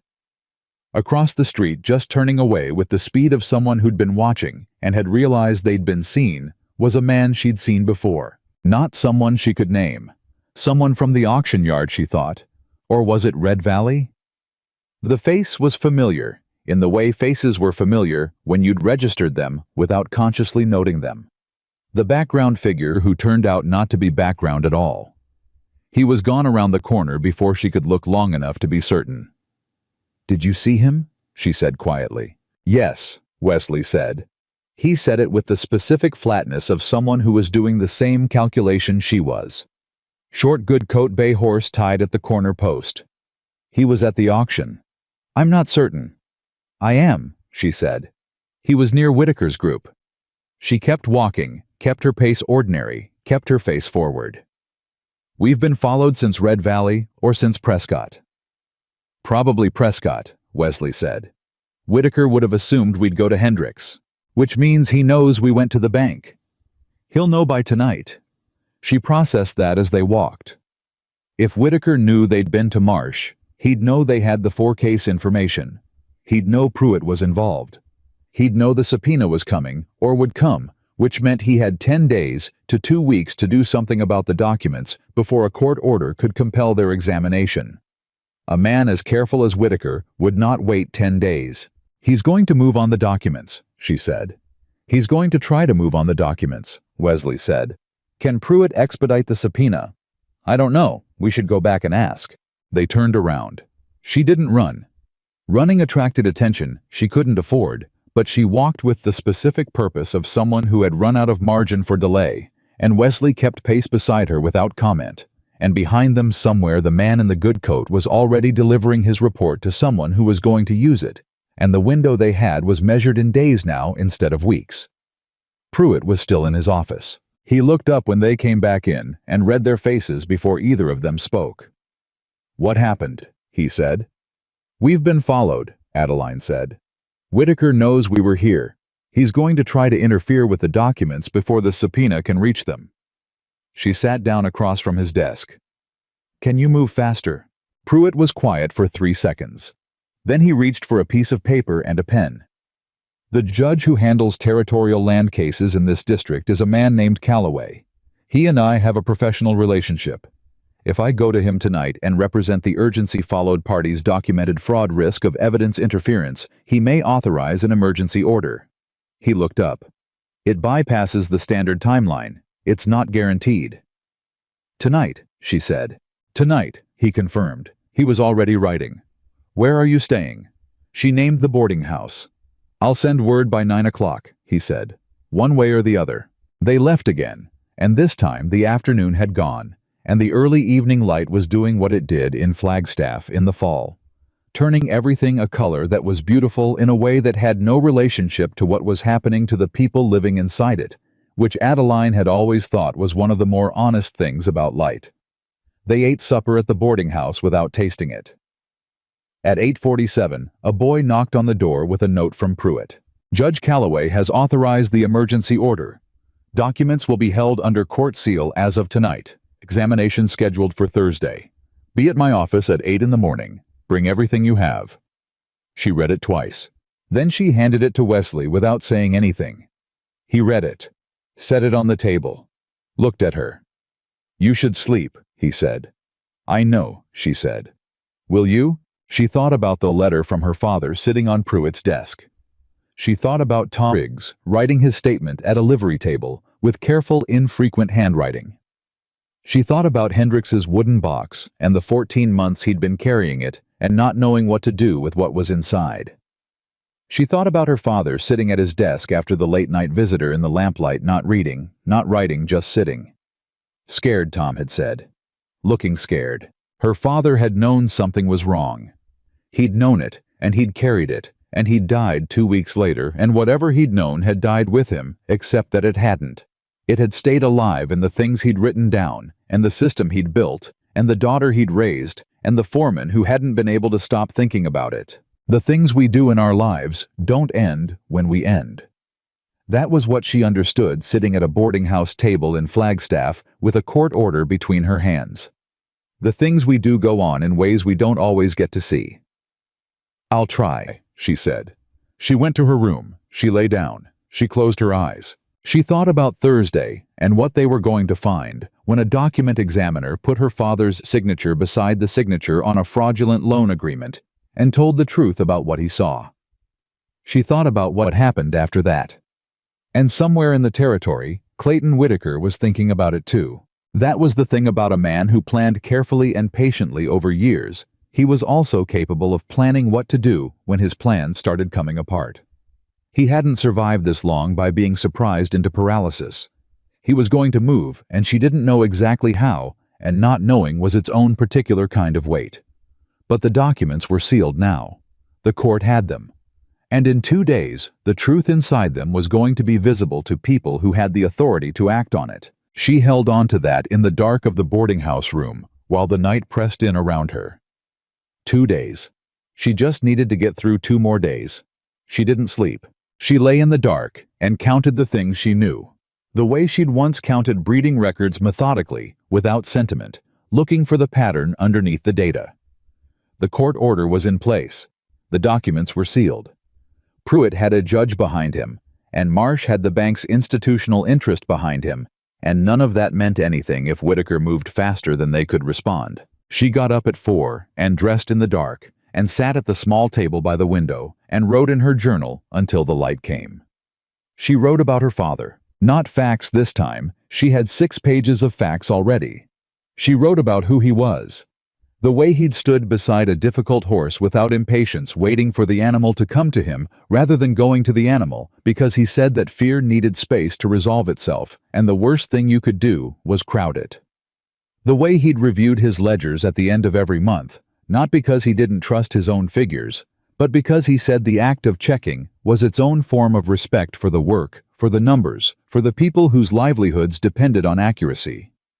The way he'd said her name, when she got something right, quiet and specific, the single word carrying everything pride could carry, when it didn't need to announce itself. She wrote until she had to stop, because continuing meant crying, and she didn't have time to cry today. Then she closed the journal, put it in her coat, and went to find Wesley. He was already downstairs, coffee made, sitting at the boarding house table, with the particular stillness of a man who had also not slept and had made his peace with it. He looked at her when she came in and didn't ask how she'd rested. "Pruitt's office at 8, she said. "I know. I want to walk past the courthouse first." He understood immediately. Check whether anyone's watching it. Check whether Whitaker has moved. They walked to the courthouse in the early morning quiet of Flagstaff, keeping to the side of the street that gave them sightlines without putting them directly in front of anything, and Adeline scanned the surroundings with the focused attention she usually brought to reading a horse, looking for the wrong thing in the right place. The thing that was present when it should be absent, or absent when it should be present. There was a man on the bench across from the courthouse steps. I wasn't doing anything specific. He was sitting, which was a reasonable thing to do on a bench with his hat pulled down and his coat collar up, and a newspaper. He wasn't reading held in front of him in the way of someone who wanted to look occupied without actually being occupied. He'd been there long enough that the bench's other early morning occupants had come and gone around him. "Don't look directly," she said quietly. "I see him," Wesley said. "He's watching the entrance. Whitaker knows the order went through. He's tracking who goes in and out." Wesley kept walking steady, unhurried, the pace of two people with somewhere to be that was not here. He can't interfere with a court seal, but he can watch who's building the case and calculate his options. What options does he have left? Fewer than he'd like. A pause. Which makes him more dangerous, not less. Careful men with fewer options make decisions that less careful men wouldn't. She thought about that for the rest of the walk to Pruitt's office. Pruitt was already there when they arrived, which told her he also hadn't slept. He had the 4 bank files on his desk, copies he'd obtained from Marsh late the previous evening, and beside them a folder of correspondence that he'd been working through. He looked up when they came in and said without preamble, "Sit down. There's something you need to know before we go to the examination." She sat. "I went through the Benson case file last night," he said. "The property outside of Benson that Marsh mentioned, the 4th case. The one I didn't have full information on yet." He opened the folder. The registered owner of that property before the acquisition was a man named Samuel Greer. Cattle operation, mid-sized, established for 20 years. He looked at her. Samuel Greer died 4 months before the foreclosure proceedings began. Sudden cardiac episode. No prior warning. The air in the room changed. She heard what he was saying. She heard all of it. "My father," she said. Her voice came out level. She made it level. "And Samuel Greer," Pruitt said. "Both healthy men in their 50s. Both dead of sudden heart episodes. Both with large, previously undisclosed debts appearing within months of their deaths." He closed the folder. "I don't have evidence of anything beyond financial fraud. I want to be clear about that. What I have is a pattern that requires investigation by people with the authority to investigate it." He looked at her steadily. "But I wanted you to know before we walked into that examination room today what the full shape of this might be." She sat very still. She had thought for 8 months that what had happened to her father was financial predation. She had thought about forged documents and manipulated proceedings and a careful man's stolen legacy. She had thought about these things and been furious about them and built her case against them. She had not let herself think the other thing. She was thinking it now. "One case could be coincidence," Wesley said quietly from beside her. "2 cases is a pattern," Pruitt said. "Which is why I'm telling you and why I've sent a letter this morning to the federal marshal's office in Prescott." He paused.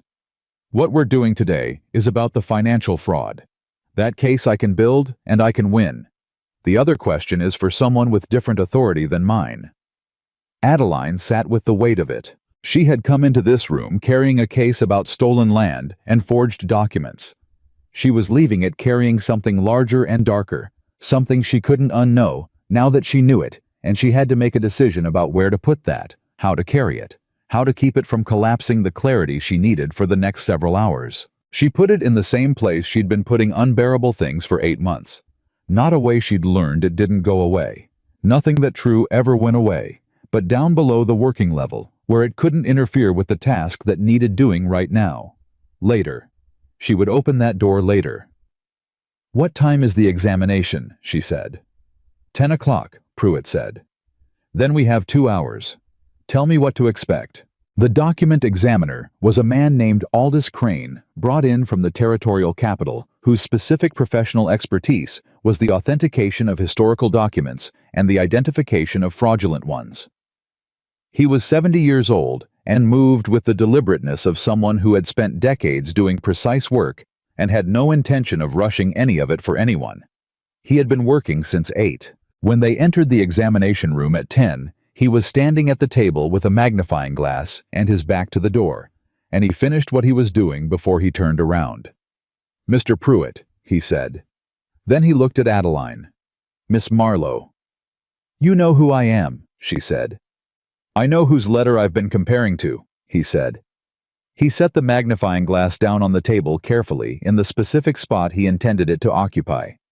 "Sit down, please." They sat. He remained standing, which she understood was not about authority, but about the fact that he'd been sitting for 2 hours and his back needed a change. "I have examined 3 documents this morning," he said. "The letter you provided as an authenticated sample of Nathaniel Marlowe's signature dated approximately 3 years ago. The loan agreement filed with this court in connection with the Marlowe foreclosure proceedings dated 14 months ago, and a secondary agreement attached to that filing." He looked at them. "I will tell you what I found."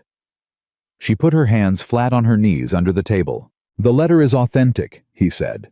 "The signature is consistent with natural variation, shows no signs of construction, and the ink aging is consistent with the stated date." He paused. "The loan agreement is not authentic." The room was very quiet. "The signature on the loan agreement was produced by someone with considerable skill," Crane said. "It is not an amateur forgery. The person who made it had studied the authentic signature carefully and reproduced the general form accurately. To an untrained eye, or to someone conducting a routine document review without specific reason for suspicion, it would pass." He picked up the magnifying glass again, looked through it at the document on the table. "But the pressure pattern is wrong. When a person signs their own name, the pressure of the pen varies naturally with the individual's habitual motion. The variation in this signature is present, but it is imposed. It is the variation of someone who has learned where to apply pressure rather than someone for whom pressure variation is unconscious habit." He set the magnifying glass down. "Additionally, the ink composition is inconsistent with the stated date of the document. The paper is consistent, but the ink aged differently than it should have if the document were 3 years old as claimed. It is closer to 14 months old." Pruitt was writing. He had been writing since Crane started speaking, his pen moving quickly across the paper, getting every word. "You're saying the document was created approximately 14 months ago," Adeline said. "I'm saying the ink evidence is consistent with that timeline," Crane said carefully, with the precision of a man who had been an expert witness before and understood the difference between saying what the evidence showed and saying more than the evidence showed. "I cannot say with certainty that it was created at that time. I can say that it was not created 3 years ago as the filing claims." "Will you testify to that?" Pruitt asked. "I will testify to exactly what I've told you," Crane said. "No more and no less." "That's everything we need," Pruitt said. Adeline looked at the loan agreement on the table. The document that had ended her father's ranch. The document that had been used to initiate proceedings that had moved with suspicious speed through a system that had been prepared to receive them. The document with a signature that her father had never made on paper that had been aged with someone's careful attention to the appearance of legitimacy. She had known for 8 months. She had known with the certainty of a person who had spent 15 years working alongside a man and knew the texture of him, the specific way he moved through the world, the things he would and would not do, and why. She had known and been told she was wrong, and been managed and dismissed and redirected until she'd started in the darkest part of some of those 4 in the morning nights to wonder if grief was doing to her what everyone said it was doing. It wasn't grief. She had been right. She stood up. "Thank you, Mr. Crane." He looked at her with something in his face that was not quite an expression, more like the acknowledgement of a man who had seen difficult things in his work and understood the weight of a moment like this one. He nodded once. They walked out of the courthouse into the Flagstaff morning and stood in the street, and Pruitt said, "I'm going to file for an emergency injunction against CW Land Holdings and file the fraud complaint with the territorial court today. I'll have the documentation to the federal marshal's office by end of week." He looked at her. "The property seizure will take time to untangle legally, these things always do. But the case is solid. Crane's testimony plus the corroborating evidence, plus the bank files, plus Briggs and Hendricks, that's not a circumstantial case anymore. That's a case." She nodded. "Whitaker is going to know by end of day," Pruitt said. "He already knows," Wesley said. They all looked across the street. The man on the bench was gone. In his place at the end of the block, Clayton Whitaker was standing beside a very good horse in a very good coat, watching them with the expression of a man who had run the calculation and was arriving at a number he didn't like. How was 50 yards away? Close enough to see. Too far to speak to, which meant whatever happened right now was going to happen in full sight of anyone on the Flagstaff Street at 10:30 in the morning, with no privacy for either party. He tipped his hat. It was the gesture of a man who had decided that the most powerful position available to him right now was the appearance of unconcern, who had spent years making difficult things look easy, and was calling on every bit of that skill to stand in the street and acknowledge the people who had just unraveled 3 years of careful work as though they were simply acquaintances he'd happened to encounter. Adeline looked at him across the 50 yards. Then she turned her back on him and said to Pruitt, "How do I get the breeding records back?" Pruitt blinked. The speed of the transition from the gravity of what they'd just done to the practical question of what came next took him a half-second to follow. "The records are property of the ranch, which is held by CW Land Holdings pending the injunction. Once the injunction is in place, the holdings are frozen. After the fraud judgment, the acquisitions made through fraudulent means are subject to reversal." He paused. "It's not fast, but it's possible." "How long?" "Months. Possibly longer, depending on how Whitaker's attorneys fight it." "What can I do to make it faster?" "You can cooperate with every aspect of the investigation, provide everything you have, and trust the process." He looked at her. "And you can accept that justice in territorial courts moves at the speed of territorial courts, which is not the speed any of us would choose." She breathed. "All right. Miss Marlowe." He said her name the way Crane had, with the weight of the moment. "You did something very difficult very well. Don't lose sight of that while you're waiting for the next thing." She didn't answer that. She didn't have the words for it right now, and she wasn't going to use words she didn't mean. They rode back to Carter Ranch 2 days later. The injunction had been filed. Whitaker's attorneys had appeared fast-polished, expensive, exactly as expected, and Pruitt had met them with the Crane report, and the 4 bank files, and Briggs and Hendricks's statements, and the Voss letter, and the card notation, and the expensive attorneys had gone quiet in the specific way that expensive attorneys went quiet when they understood the shape of what they were facing. Harlan Voss had not appeared. That absence, Pruitt said, was interesting. A man who disappeared when his client's legal exposure became real was either preparing to run or preparing to make a deal. Either way, it was interesting. She thought about that on the ride home. She thought about a lot of things on the ride home, the 2 days in Flagstaff, the examination room, Crane's careful, precise language, the loan agreement on the table with the wrong pressure pattern, and the ink that was 14 months old. She thought about her father in his study in the lamplight with Tom Briggs watching from outside and a scared look on his face. She thought about Samuel Greer and what Pruitt had sent to the federal marshal's office and what might happen when people with the right authority started asking the right questions. She thought about all of it, and she let herself feel all of it, the grief and the fury and the complicated thing that was not quite relief but was adjacent to it, the specific sensation of having carried something heavy for a long time and setting it down and finding that the muscles still ached even though the weight was gone. Wesley rode beside her and didn't fill the silence with things she didn't need, and that was one of the things she was going to remember, she thought, when she thought about these weeks later. The quality of his presence. The way he'd known consistently when to speak and when not to. They were an hour from Carter Ranch when she said, "You didn't have to do any of this." "No," he agreed. "You had your own operation to run, your own time and money to account for." "That's true." "Why?" she said. Not the way she'd asked it in the kitchen weeks ago, looking for the catch. Differently this time. Genuinely. I was quiet for a moment. "Because your father told me 4 years ago that his daughter understood horses better than anyone he'd ever trained, and that she was going to do something worth watching." He paused. "I paid attention to that. When I saw you at the auction standing there, the way you were standing with everything that had happened visible in your face, if you knew how to look, I thought about what he said, and I thought about what you were about to lose, and I made a decision." She kept her eyes on the trail ahead. "You decided to get involved." "I decided to be useful," he said. "There's a difference." She thought about that difference for the last hour of the ride, turning it over in her mind, the way she turned things over, examining the edges of it, seeing what it was made of. When Carter Ranch came into view, Rosewood heard them coming before they reached the paddock. The mare was at the fence when they arrived, ears forward, pressing her nose through the rails in the specific way that meant she'd been listening for a particular set of sounds and had been waiting for them to arrive.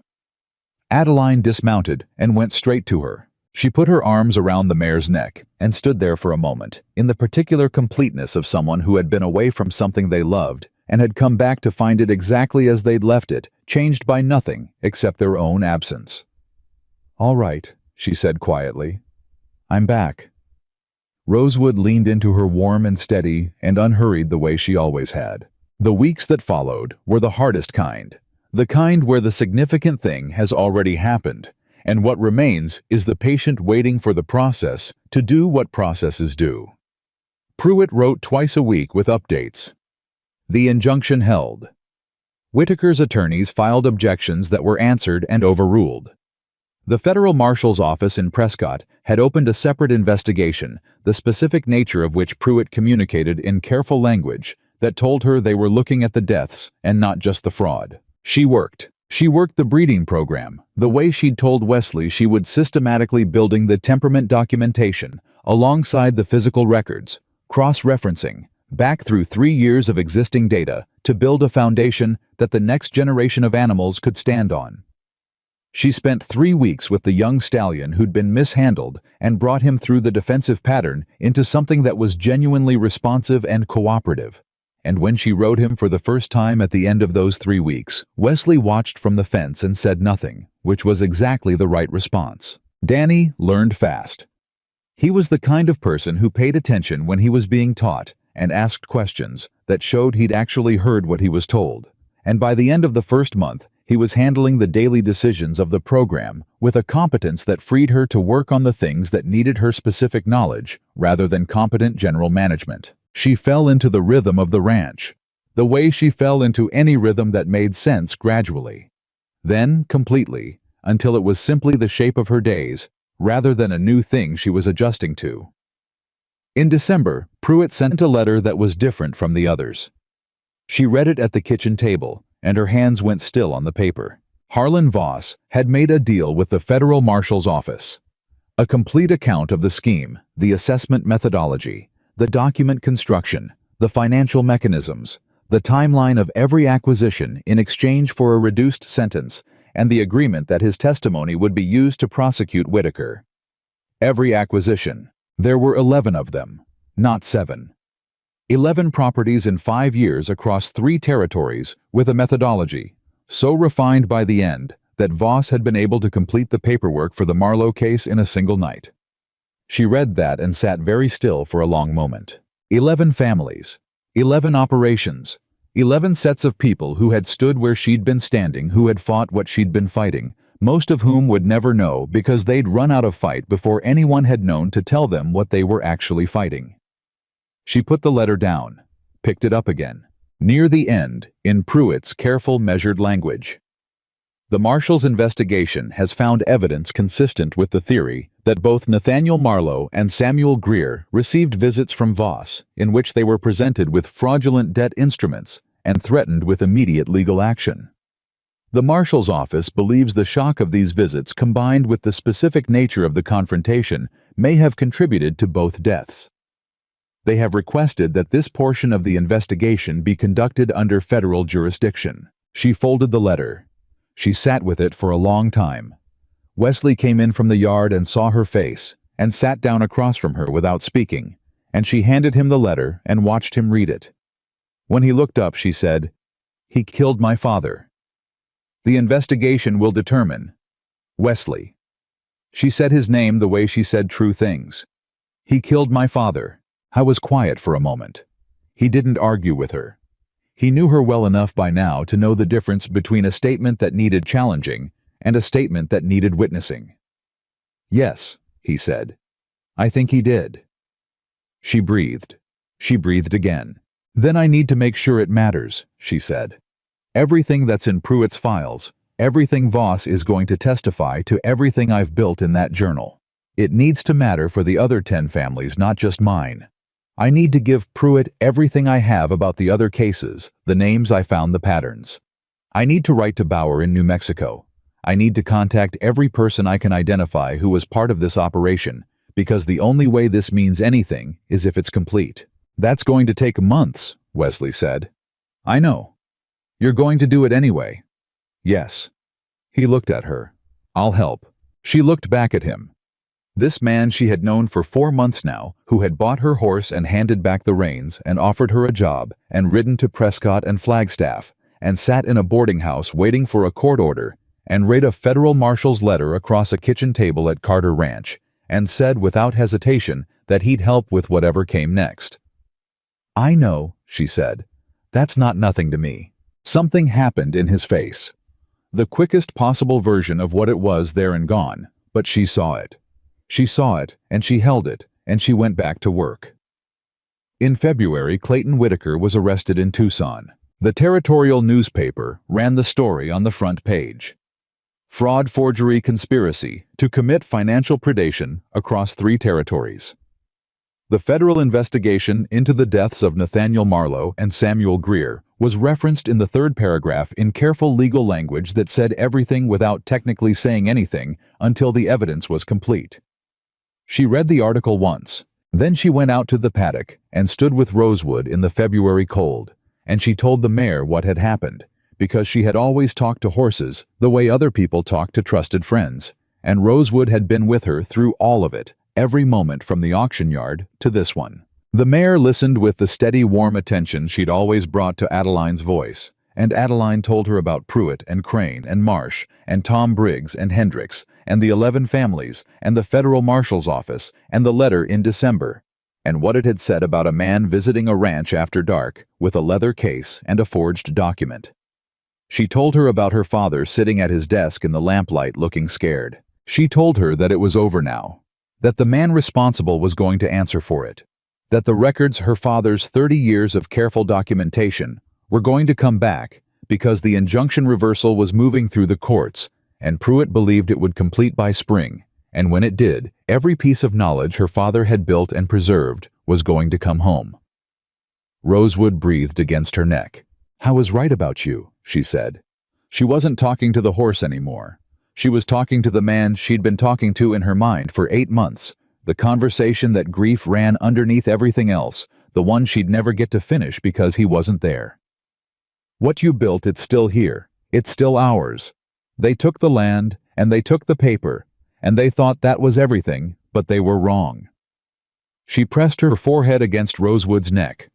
They were wrong about what the most important thing was. The most important thing was not in any ledger.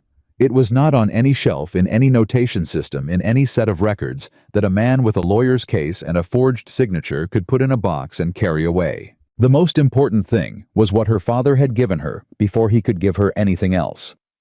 Not the horses, not the records, not the land.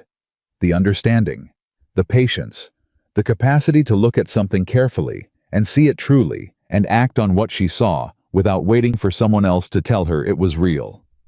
That was what Clayton Whitaker had not understood about her, and it was the thing that had undone him. He'd looked at a woman standing alone at an auction with $42 and a horse she was breaking her heart to sell, and he'd seen a loose end. Something to tie off. Something that could be managed with a low offer and a rumor about bloodline records and the routine pressure of a system that had always worked in his favor. He hadn't seen who she was. Her father had. Wesley had. And she had seen it herself on the good days and the bad days and the 4 in the morning days and all the days in between, when seeing it was the only thing keeping her moving in the right direction. She knew her own worth. She had always known it. And she had never not at the auction, not in 8 months of fighting, not in any moment when the system had arranged itself against her and told her she was wrong. She had never once let anyone else decide what that worth was. Spring came in March. The way it came to Arizona territory, suddenly with the specific warmth of a place that had been cold and then decided all at once to be otherwise. Rosewood foaled her first Carter Ranch colt in the second week of March, a strong chestnut with his mother's confirmation and a blaze that ran from his forehead almost to his muzzle, so like his dam that Adeline stood at the stall door and laughed for the first time in longer than she could precisely remember. Wesley came to see what she was laughing at. He stood beside her at the stall door and looked at the foal and said nothing for a moment. Then he said, "Name him." She looked at the foal. She looked at Rosewood. She thought about her father standing in a spring storm 20 years ago, watching a chestnut foal take its first careful steps, choosing a name because of the color of a coat in morning light, and the idea that something could be built to last. "Marlowe," she said. Wesley looked at her. Something in his face that was not the quickest possible version this time, that did not disappear before it could commit to itself, that stayed. "That's the right name," he said. She looked back at the foal, and she felt it the particular quality of a moment that was not an ending and not a beginning, but something more honest than either the moment where the story that had been broken open found its new shape, and the shape was good, and it was hers. The Marlowe name was going to mean something in Arizona territory again. It was already starting to. And the woman who had stood alone in an auction yard with $42 and a breaking heart, who had refused to let anyone decide her worth, who had fought for 8 months in the dark, and then walked into the light and kept walking. That woman was standing in a stall doorway in the March warmth, watching her father's legacy take its first steps into a future he'd built without knowing it.